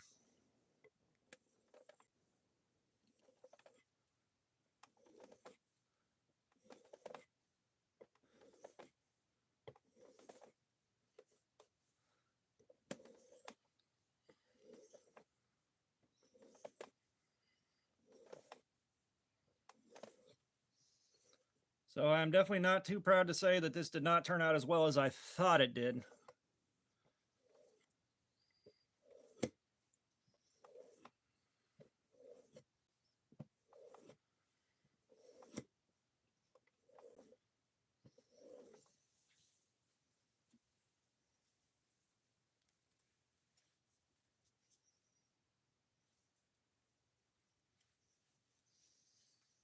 All right, she has been stropped.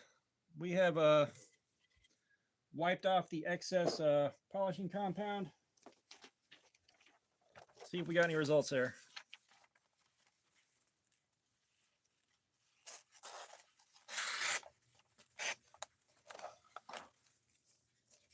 Woof. Oh my God.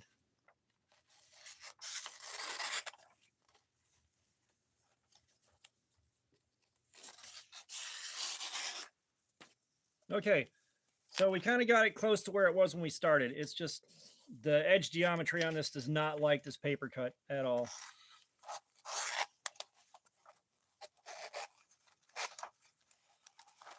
Yeah, it really does not like this paper cut.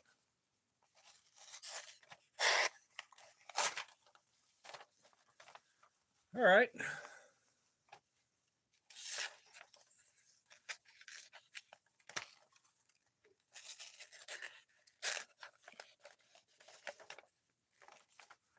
Let me tell you right now, if you go to make a knife, get your grind right. God.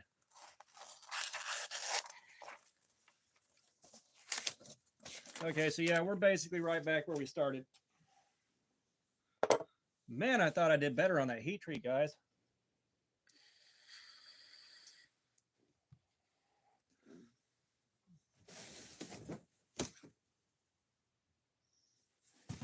All right. This next box is going to be from Northland 100% cranberry pomegranate juice.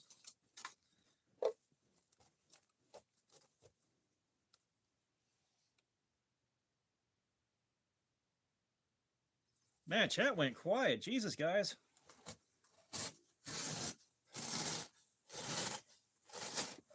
Oh, God, this box is tough. Holy crap.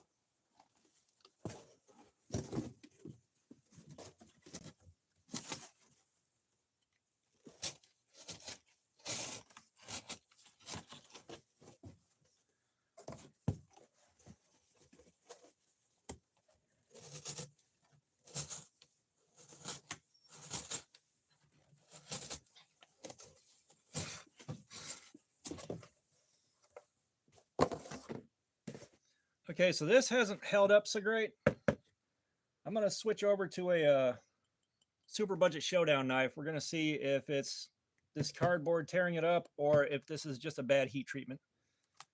I'm not too proud to admit I didn't get the heat treatment right because I really barely knew what I was doing there. At least the Kydex sheath looks good from this side. This side, not so much. I didn't have Ulti-Clips or anything, so I had to use a leather to go through the belt, which it works. It's just not really, it's very crude. All right.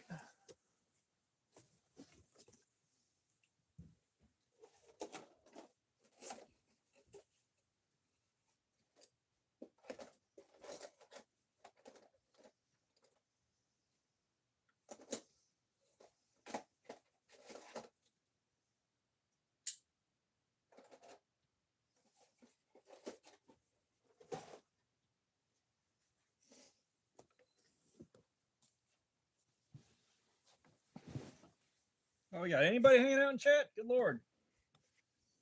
And so we're going to switch over to this GVDV ZD19. And I can look and see what the blade steel is real quick. But how's our edge look? So we're starting off with a really strong edge.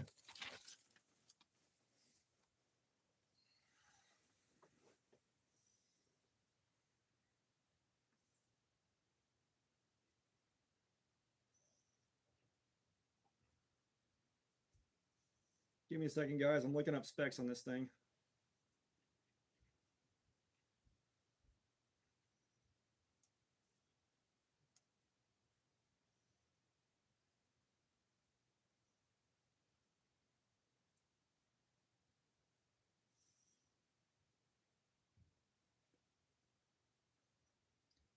Yeah, no, I like the one that I made because I made it. It's just that edge really, really, really went. So what we're looking at now is we got 7CR15 here, and see if this holds up any better. That's the question that I have right now.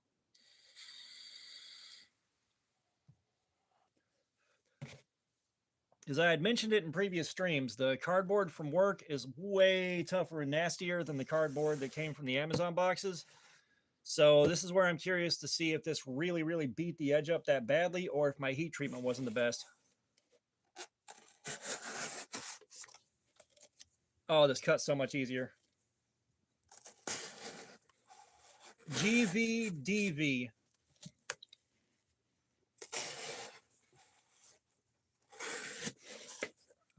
Let's see if it will show up here. Yeah, GVDV.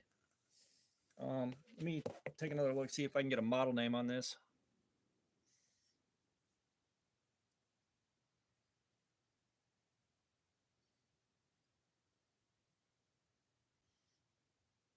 It's not saying what the model name is.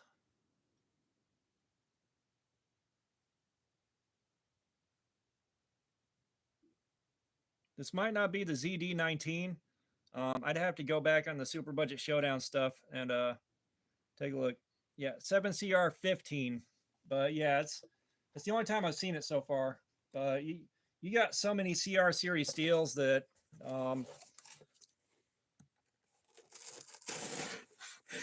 the distinctions kind of stop mattering.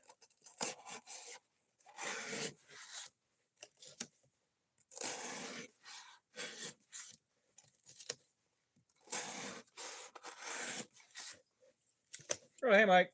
So we tested out the edge on the knife that I made, and it was absolutely shot. So we stropped it, and it kind of got back to where it started off. So I'm curious to see if it was this cardboard that wore it out or just the heat treatment. So that's what we're taking a look at.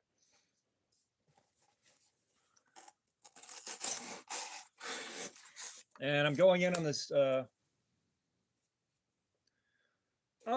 I mean, there's steels that I want to test, but I don't have a good way to test them properly, like the S35VN that I have, you know, the S30V, stuff like that. And I also don't want to sharpen them. You know, so is there a knife or steel? Like there's plenty of knives out there that I want, don't get me wrong.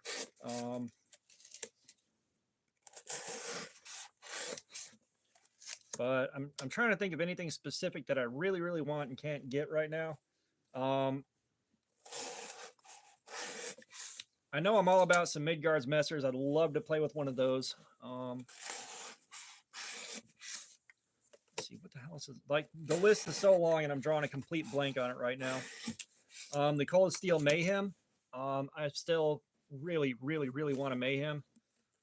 But dropping like 270 bucks on a knife ain't gonna happen right now. No, like I'm not doing the whole send me knives thing. I'm just not that comfortable with it. Like everything right now is self-funded. Like the idea here is maybe I can find a company that, you know, pairs up with me to review their stuff and they send me stuff. But yeah, I'm not doing the whole send me stuff thing. Like one, I'm not 100% comfortable with it, and two, I promise you, I will not be reliable about sending it back like I should, just because it takes me forever to get around to anything.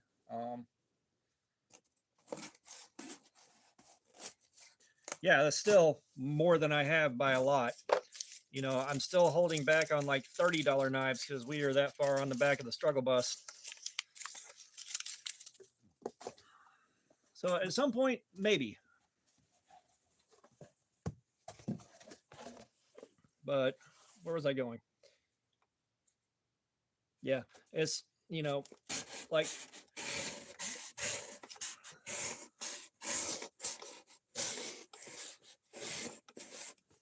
I don't even do things I desperately need to do after work. I just go home and shut down. So like trying to get stuff boxed up and sent out doesn't really happen like it's supposed to.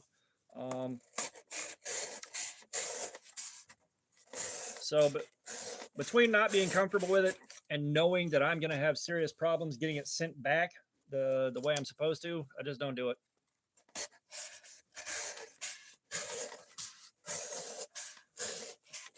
You know, if I win a knife in a giveaway, that's one thing. You know, I went out there, I entered it, so, you know, I took action on it and I had as much of a chance as everybody else did, but I don't have to send it back. I don't have any Swiss Army knives anymore. I've had a few. The last one I had, it got lost when I took my kids and left my ex-wife. Because I just grabbed the necessities and took off. And I wish I still had it because that was my groomsman's gift from my uncle at his second wedding. And like I'd lost it in a drawer somewhere before we took off. And like when I came back, it was just for necessities. Like a lot of the shit that I had was still sitting in that house when they finished repossessing it. So I lost so much in that divorce. Because one, I didn't really have transportation to get all of it, and two, at my dad and his wife's house where I was staying, there was no room to put everything anyways. Like I was already super cramped in my room with just the stuff that I got and brought with me. So like anything that was particularly valuable definitely came with me, but so much other stuff, just complete loss.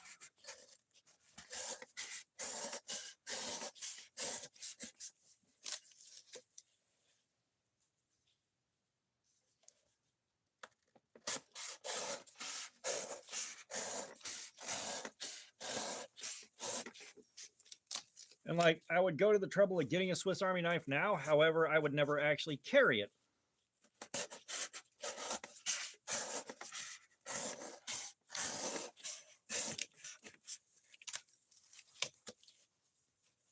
Where's my brain going to go? You know, and the funny thing is, as a grown man rapidly approaching middle age, the one thing from that house I think about more than anything else that I left behind was a 5-gallon bucket full of random nuts and bolts that I stole from an old job. Like basically, I forget what they were doing, but they were taking a bunch of stuff apart, and they just had this mountain of nuts and bolts. So I scooped them all into a bucket and took off with it.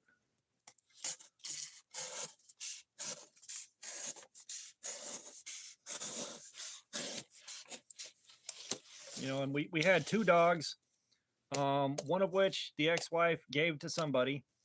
And then I had my dog that I brought with me, but he was just living out on the back deck and not really enjoying any quality of life. So I took him to my grandmother's house where she had a fenced-in yard and somewhere he could run. He got out and disappeared like within an hour of me leaving the house. Hey, knock off! And he was never to be seen again.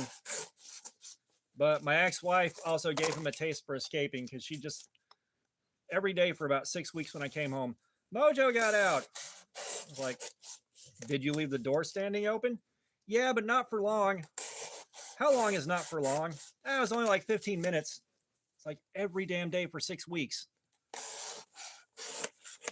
I was like, quit leaving the door standing open. Go through the door and shut it. Every damn day.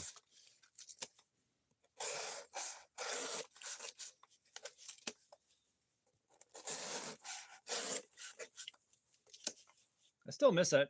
I miss that dog. That dog was awesome.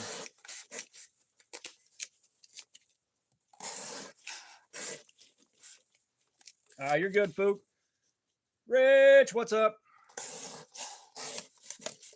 I brought a tape measure down for the table, so give me just a second here.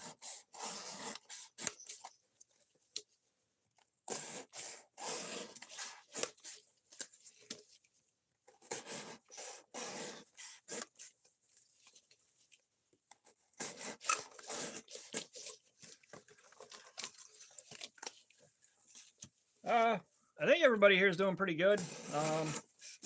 I'm running this for about another 45 minutes, give or take. And then I'm going upstairs to hang out with my kid and probably run a few more games of Fortnite before I got to load up on meds and crash. But we went in on this guy that I made, and it took an hour and a half for the edge to be completely shot. Right. Took about an hour and a half for this thing to wear out, and we're running this thing right now through the cardboard that I got from work to see if it's the work cardboard that just wore this edge out, or if it's just a bad heat treatment. Because I'm comfortable saying I didn't get the heat treatment right. We already know I didn't get the edge profile right. Like, there's a lot of things that just weren't done right because I barely knew what I was doing.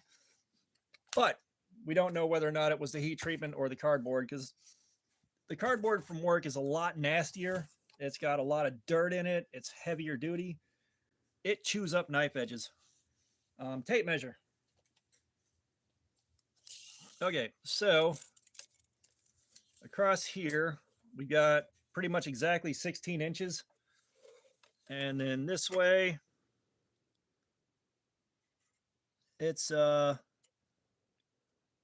right at about 12 3/4. I did say duty. You are a sharp man to catch that. But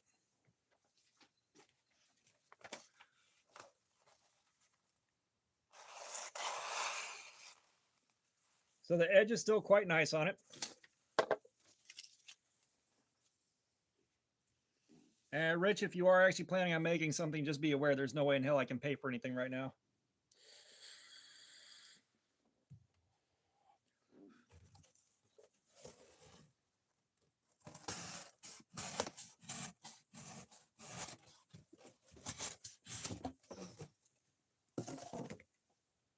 This is a GVDV. I can't remember the model name.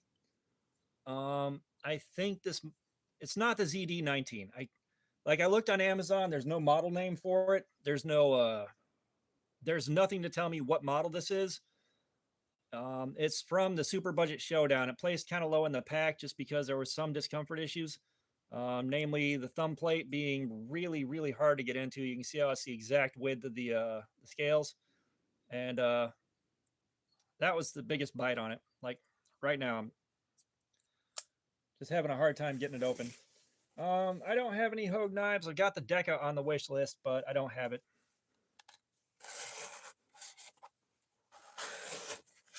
I will say with the knife I made, the ergonomics on the handle were good enough.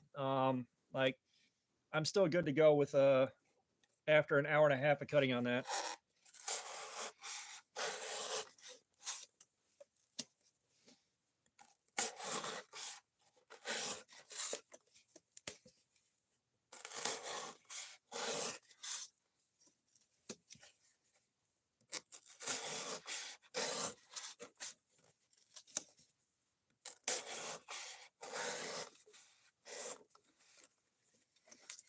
I have the AD10, and I'll tell you right now, I love that son of a bitch. I wish I had the X5 to compare it to, but I don't.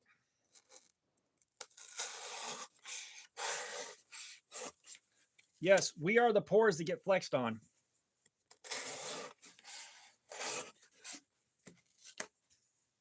Like I do have some nicer knives, don't get me wrong, but the nice ones are few and far between.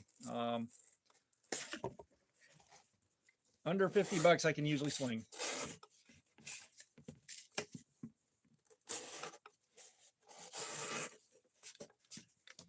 And by the way, if you didn't hear it earlier, this is a 7CR15 blade according to the Amazon listing.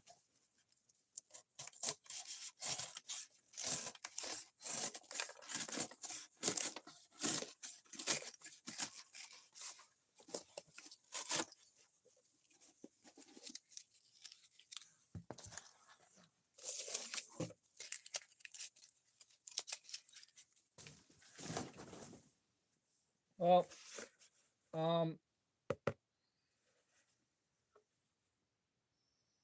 oh, dude, brutal.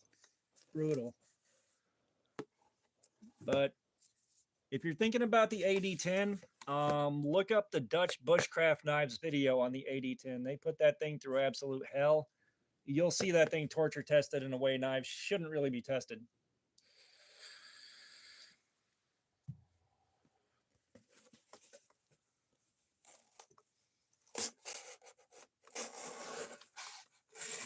Oh, wow. Yeah, that was something I was actually thinking about earlier today. I need to pick up like a cheap old case knife. It doesn't have to be in perfect condition. It just has to have a blade, and sharpen that thing up and put it through Slayer.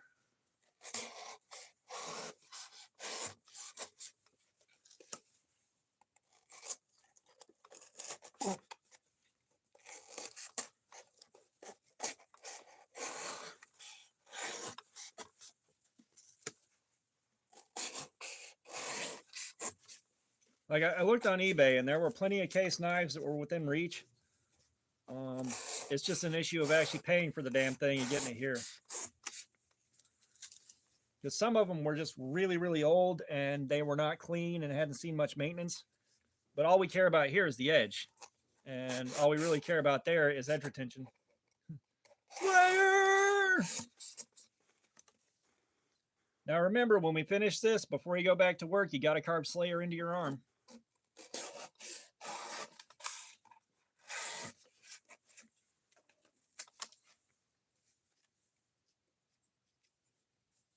Hogue Ballista, that's one I'm not familiar with, but I don't know Hogue that well either.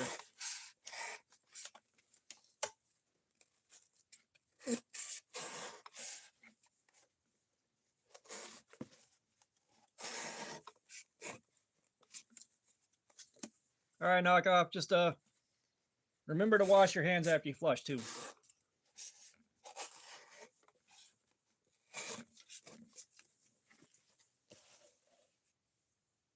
So I have learned. Oh wow, yeah, you got out ahead of the curve on that one, Jesus.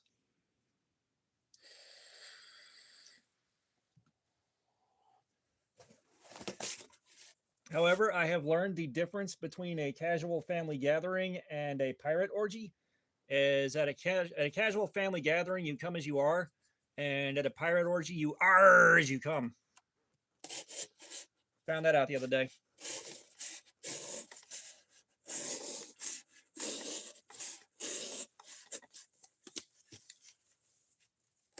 I'm sure at least one of y'all laughed at that.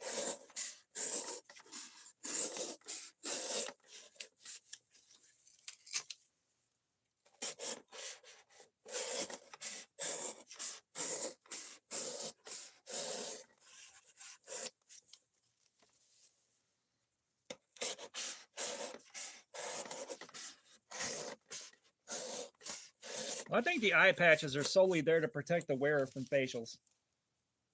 Yeah, if you have eye patches, you won't see that coming. You're right on the money there.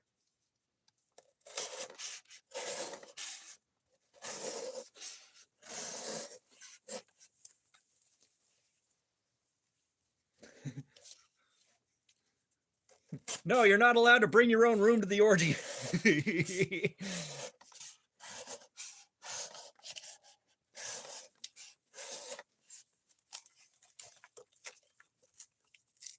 Oh, okay, I see where you went with that.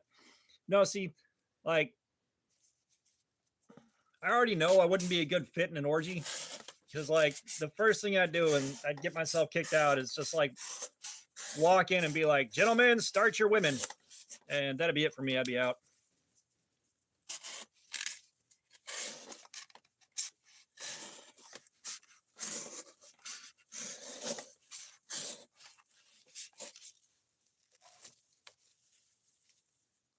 You could have said rotor boat and you didn't, man. What the hell?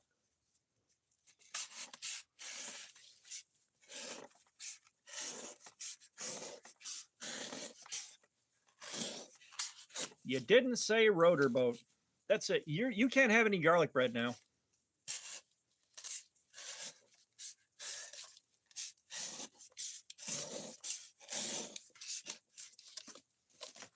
God. What a missed opportunity. Hey, I'm not the one that did it.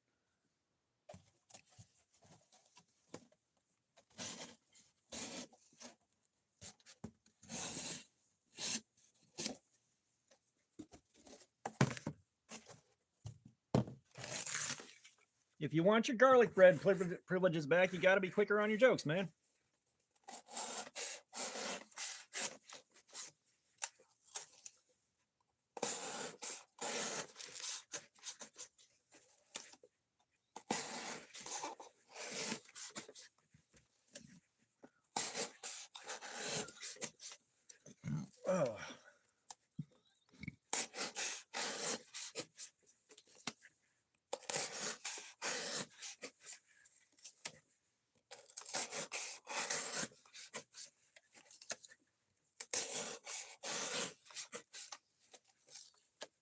Sorry, my mind went completely blank there for a minute. What is your first giveaway knife?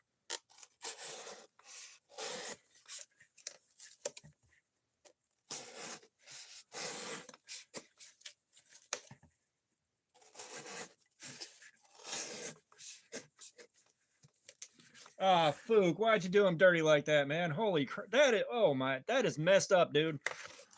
No garlic bread for you either.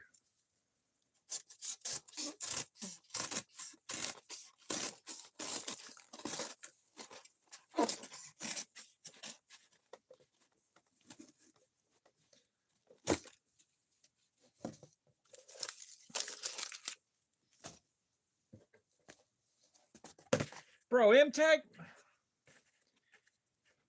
Yeah, you ain't getting your garlic bread back for at least a week, man. What the hell?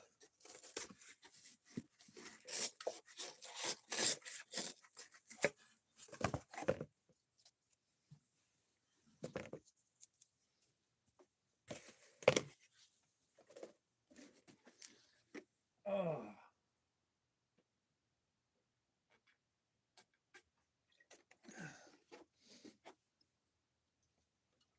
I will tell you right now, sitting here hunched over this table with a piece of cardboard really does a number on your back. No, the patina is not hazardous. All it is oxidizing on brass or copper. That's all it is.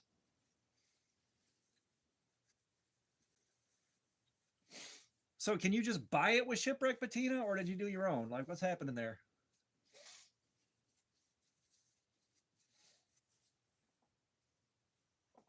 Now you got me curious.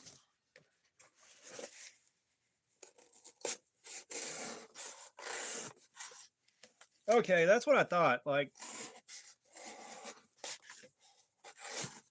if you're gonna buy a knife with shipwreck patina, it's going to be expensive because that's either the guys that go to the work of doing that to sell them are doing that on high-end knives. And I don't know if you saw my post a couple of days ago or yesterday, but that group, my Facebook group that I'm in, like, dude had a knife that started at like, I think what, 8,500 or something like that, and then bids going up from there.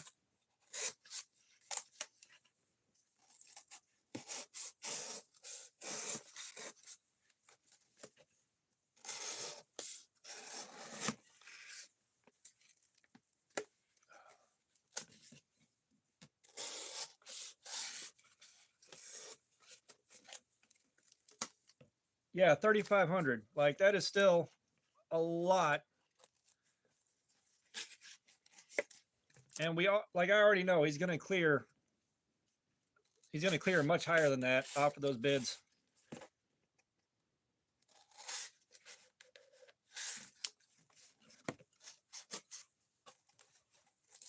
Like, I can't imagine life handing you enough money to be able to do that on a whim.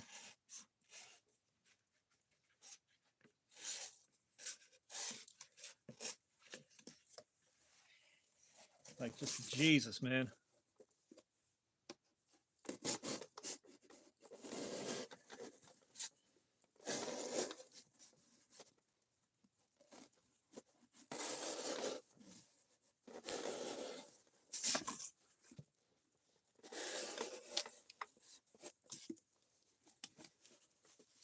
Yeah, I'll be there eventually, I'm sure. You know, or at least where like $150 is not a big deal.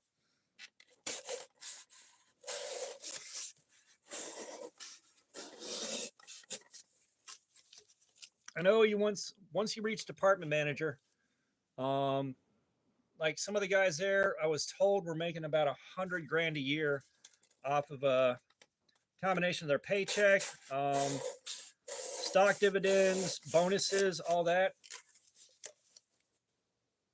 Just nuts. Cheeto, who are you asking that question to?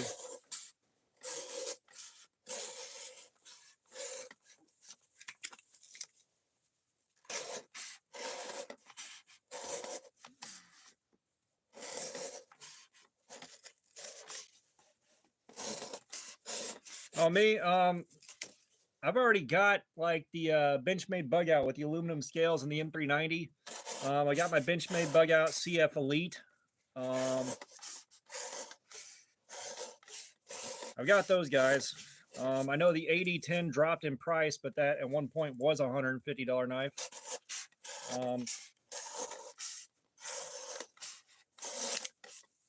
So yeah, I've already got those covered. But whenever I spend that much again on a knife, it's kind of one of those I'll decide when I get there type deals.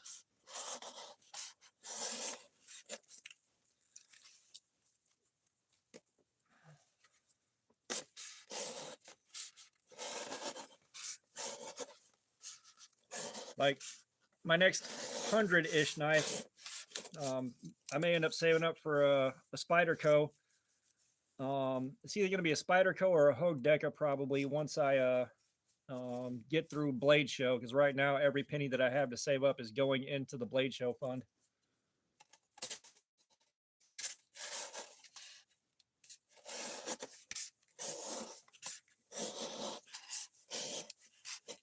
Like I'd like to go in there with more than 80 bucks to spend, and whether I do one day or all three really depends on what I got to work with. Because if you only got like 120 bucks to work with going in there, yeah, no, I've seen good things about the Deca, and basically it's always been treated as like a companion to the Bug Out. And I do like my Bug Out quite a bit. I'd love to carry it more, but I've got so much stuff in the rotation for review that I don't really get a chance to. Okay, so our edge is still holding up strong with what it's done so far. I feel a little bit of hang up. No, I don't. I feel a little bit of I messed the cut up.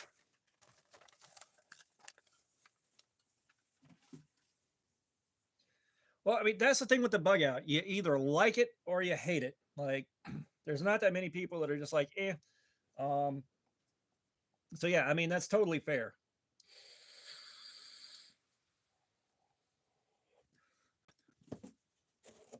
Like, I can see where it would feel cheap. Like, I've got the CF Elite. You know, I know the blade steel on that's supposed to be pretty damn hardcore, which is part of what I like about it. And the other part of it is very lightweight. It sits very, very flat in the pocket or the waistband. And it came out of the box exceedingly sharp. Like I was looking at it after I got it, and I just went to move it across and accidentally grazed the tip of my finger right here, and it just flaked off a chunk of skin. I've heard complaints about that with the baseline Bug Outs, but I've got, like, mine's a CF Elite. There's a little tiny bit of flex in the handle, but it's not much, and I know what it's made of, you know?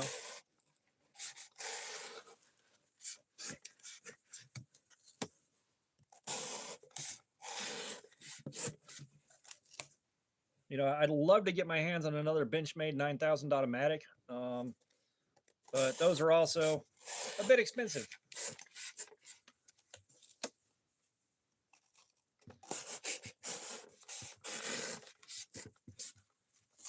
Yeah, I mean, part of what I like with the Bug Out is it feels as lightweight as it does when I'm holding it. You know, I don't need a knife to feel like a brick.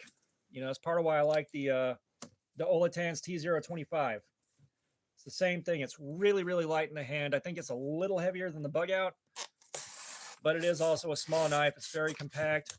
It carries so easily.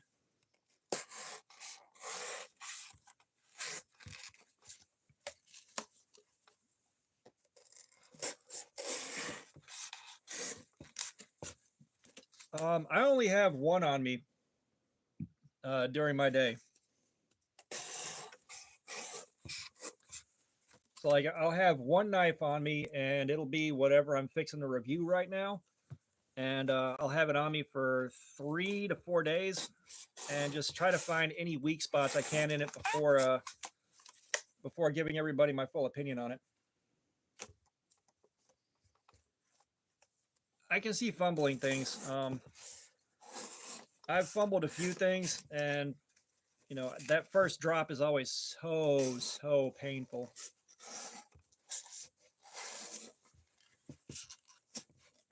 But of course, you know, if I'm doing a super budget showdown, then I'm carrying the knife for an entire week, or at least all 5 days of my work week before it gets its episode.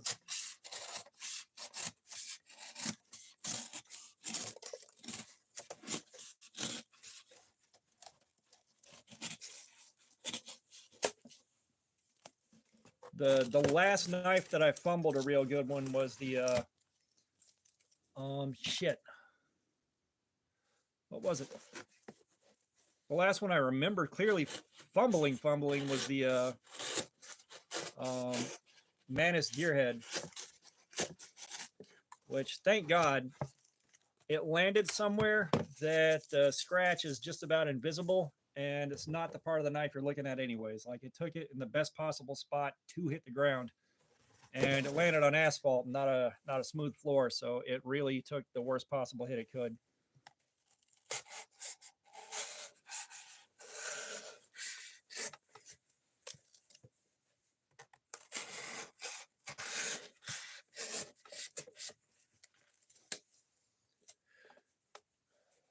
All right, Fook, man.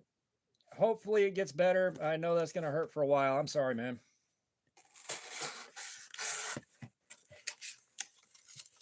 Yeah, we only got about 20 minutes left here anyways.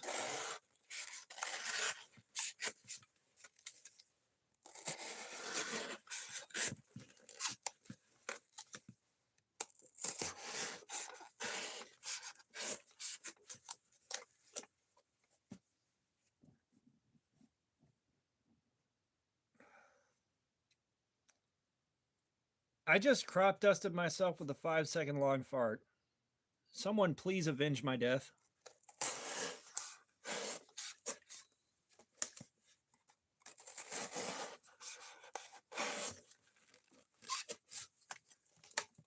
Jesus, we got another one here where we got the a hollow grind into a fairly large by comparison flat. It is sticking so hard.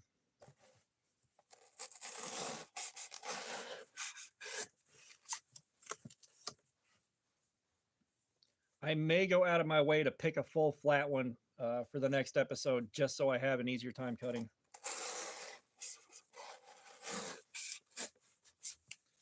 I said it may be late in the afternoon. I got to look at my work schedule. Like, tomorrow I got to get up at 2 a.m. And then I think I'm closing for the rest of the week. And then I open again on Saturday and then close for the rest of the week after that. But whenever I close, I have to stay up until about 1:30 in the morning before I take meds. So I can sleep until 1 or 2 in the afternoon and get up and go into work on time. Because closing shifts, I'm scheduled anywhere between 2 p.m. and 4 p.m. So I got to stay up late for those. So I'll probably have a few hours to throw at it. I think tomorrow afternoon. I think. I'll have to look.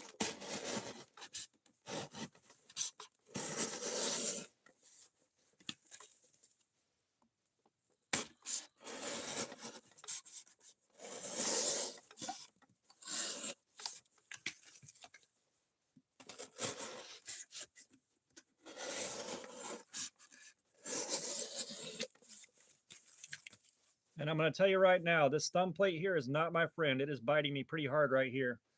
That is not comfortable. I'm glad we got like 20 minutes left.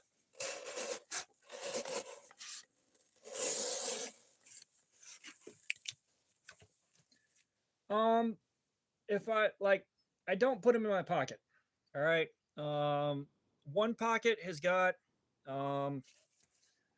this guy in it, and I can't have anything metal banging around on this glass right here, and I don't want to break this thing. The other pocket has got my small stealth mod, my bottle of juice, and my keys in it. So I have to fight to get anything into or out of the pocket around that knife, which is part of why they wind up in the waistband. So there I've got room for a second knife, but I have no desire to carry a second knife.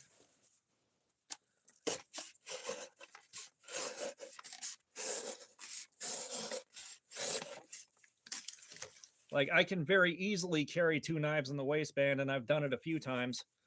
But I just, like, especially when I'm at work, there's absolutely no need for it.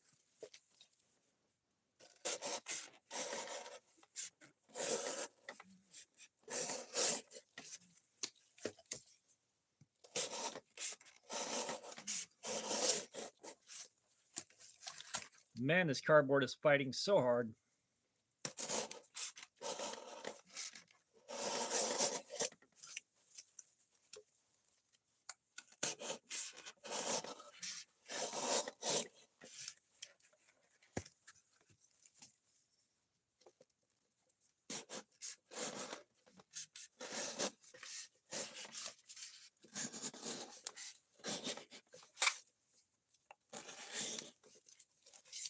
And like, I'll see a lot of guys trying to work their way around the same problem at work.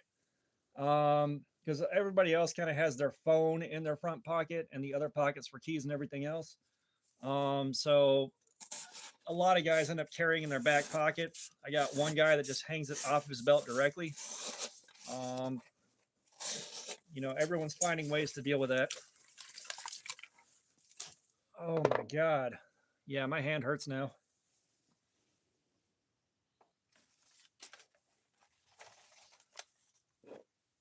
All right, how are we looking now? Okay, so this is still going strong, but it's only been about 30, 40 minutes on this.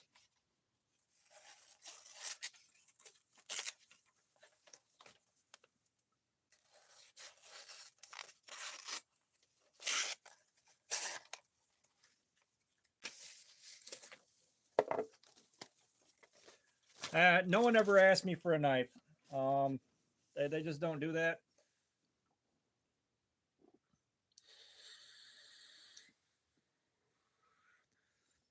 Like, you know, everybody has their work issued safety cutter, which, you know, not that hard to deal with. It does everything we need it to. I just like having a knife on me.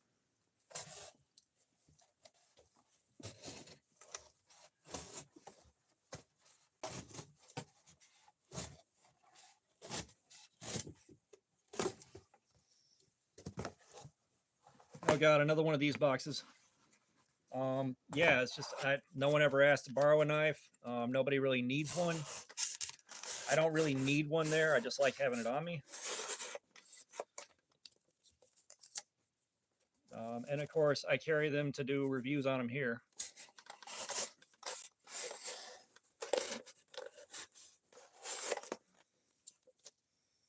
I remember now why this thing placed as low as it did on the Super Budget Showdown. Like, I dig the look on it. It's got an old Art Deco vibe to it, but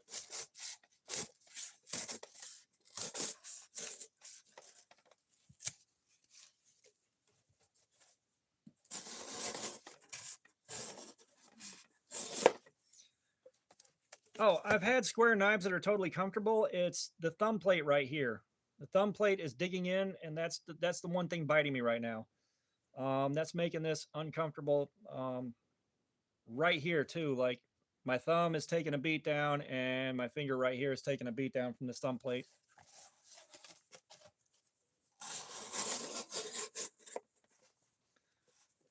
The square part of the knife, not a big deal.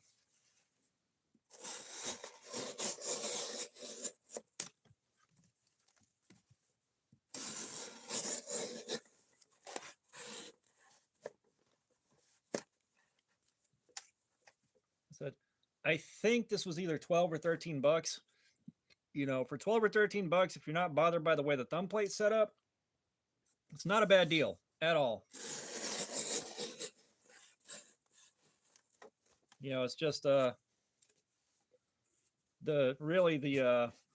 Harbor Freight Gordon knife, the Crescent knife. Yeah, the fist grip, everything kind of slides up a little bit anyways, and like a full hammer grip is hard to do over this table while I'm under a phone. I'm not high enough up over the cardboard to make a hammer grip really easy to do.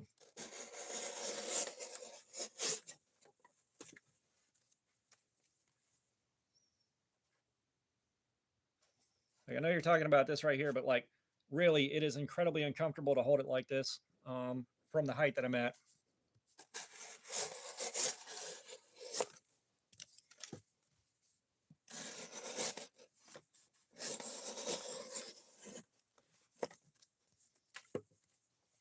But if you need to see a design flaw with the ergonomics of a knife, what we're doing here is a really good way to do it.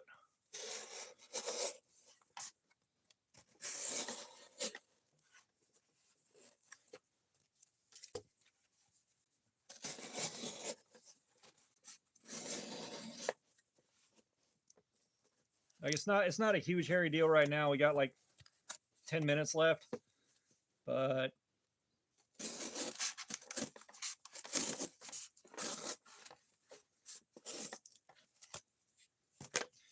I mean, if it is actually 7CR15, we could probably go for another 2.5 hours on it and it'd still be okay. I don't have that kind of time right now.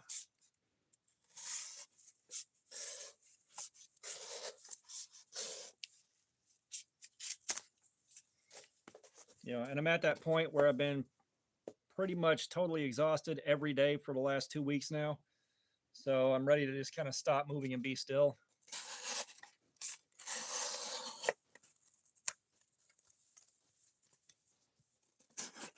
And I go hang out with my kid for a bit. Like I scheduled this when we thought they were coming over at like, 5 this afternoon. And they weren't really interested in hanging out here while we did this.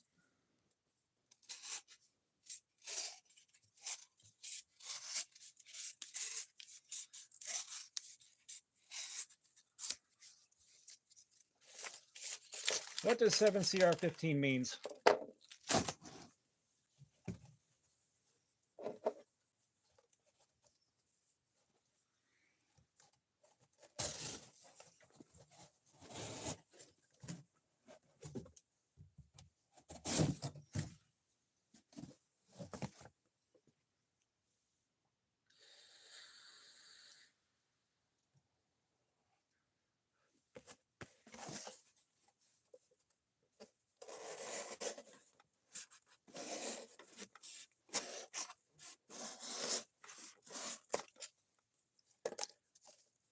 Yeah, I keep trying to remember what those numbers actually mean, and I just keep losing track of it.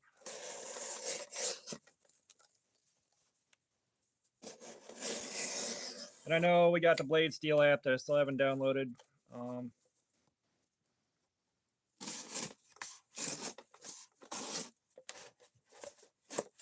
I have just been focused on other things.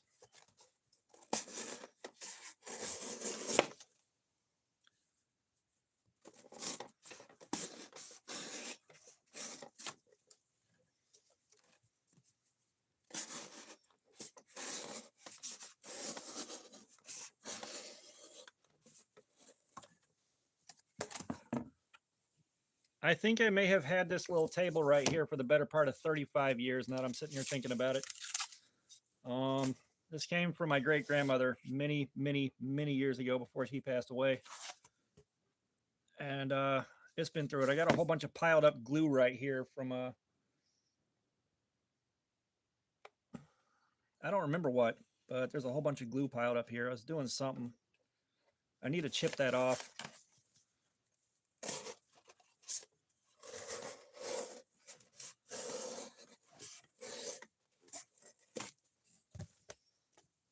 And there's a burn right here that I think to the left of the screen, there's like a cigarette burn right there that I think one of my friends did.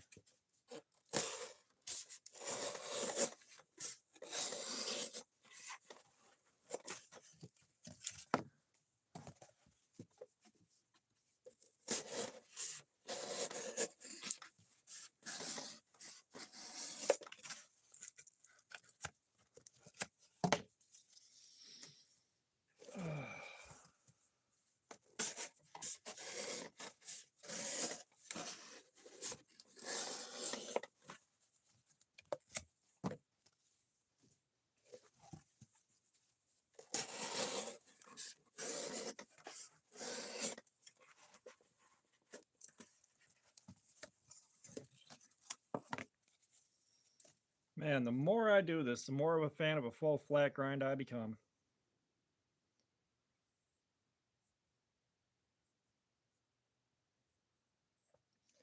I'm not going to all that trouble, especially not on like a $13 knife.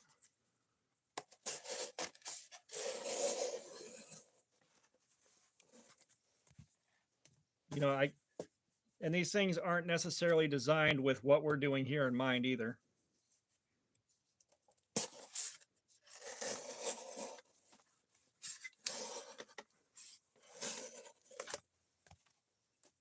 Like I know hollow grinds are supposed to give you a thinner edge. and thinner steel right where the the table.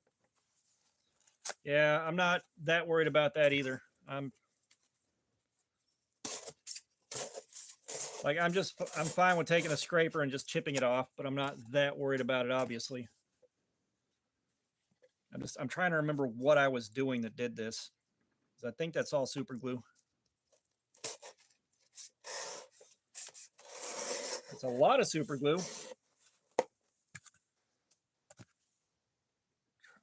Wish I could remember.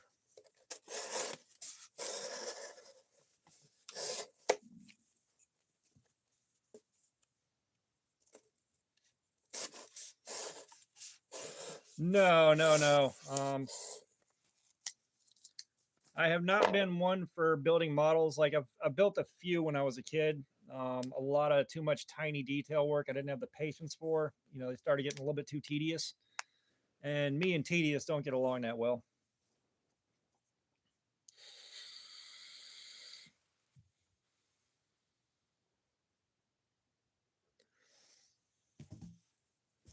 All right.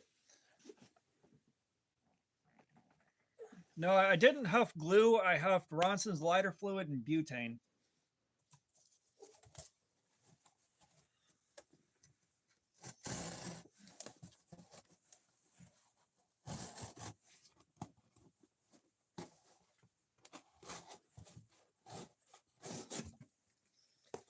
And having done that, I understand why people do it. However, the toll it takes on you while you're doing it is huge.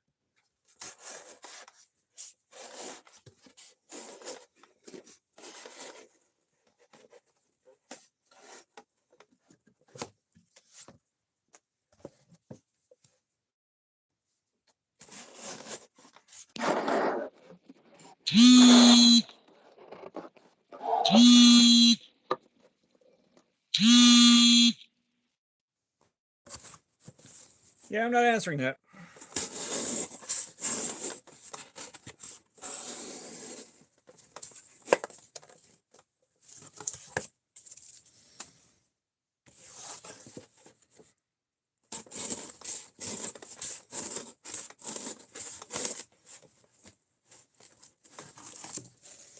Well, yeah, I kind of figured one would show up. I was expecting one from work before too much longer, but I think we already know what I'm doing tomorrow. And I'm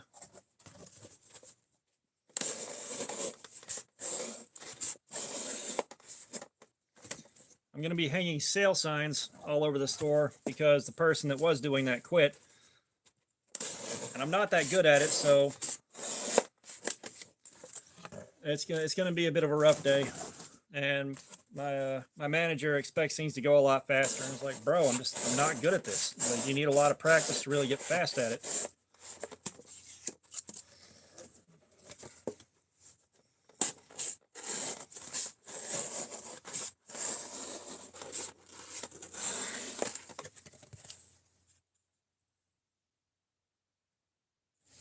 Yeah.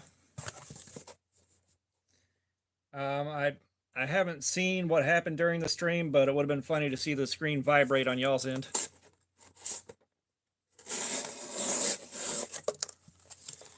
Yeah, I'm going to finish off this piece of cardboard right here. We'll check the edge, and then I'm out.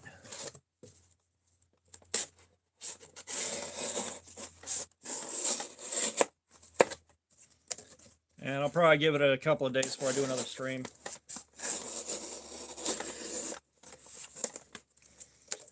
It's unfortunate that I had to do this early on a work day too, because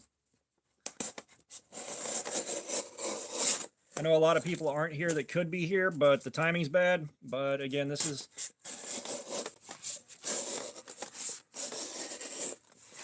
is when I was able to do it.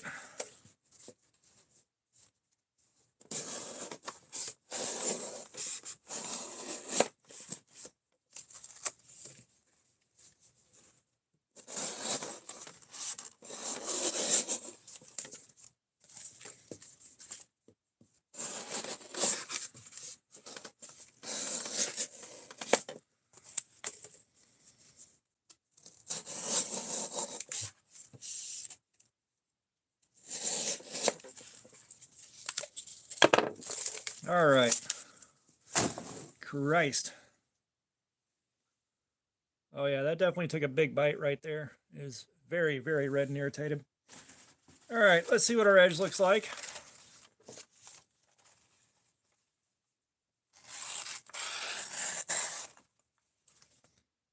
That is still very nice.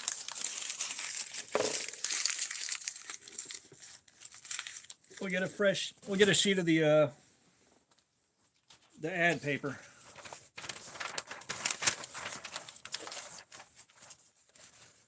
Oh, we're on our way out the door is what you missed.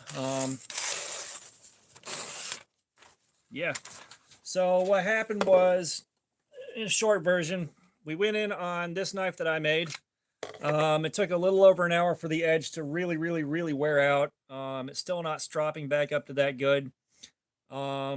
We did learn that my grind on this, I got the distal taper right, but I couldn't get the full flat that I needed.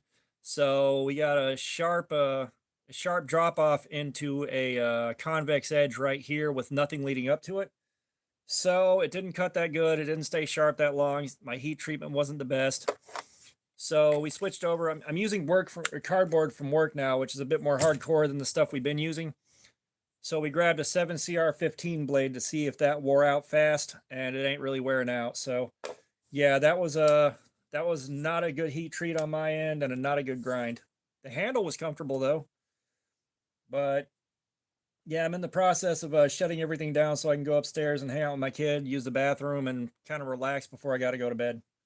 Because I gotta be full of meds and out the door by about 4:30 or 5. Oh, I understand completely.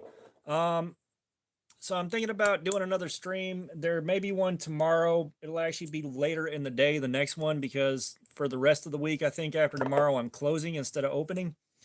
So I know at least one day I've got to stay up from basically 2 a.m. until 1 a.m. so I can load up on meds. And I'm going to be bored and restless. So I'll announce when the next one's happening, and hopefully I'll catch you there. I really missed having you here for all the trivia, especially going into old computers and old modems. But yeah, on that note, it is 2:30. I'm going to wrap things up so I can go upstairs. But thank you everybody that's been here. Punisher, thank you for showing up. I just wish it wasn't at the last second. And I will see y'all in like a day or two here. So everybody have a good afternoon and adios.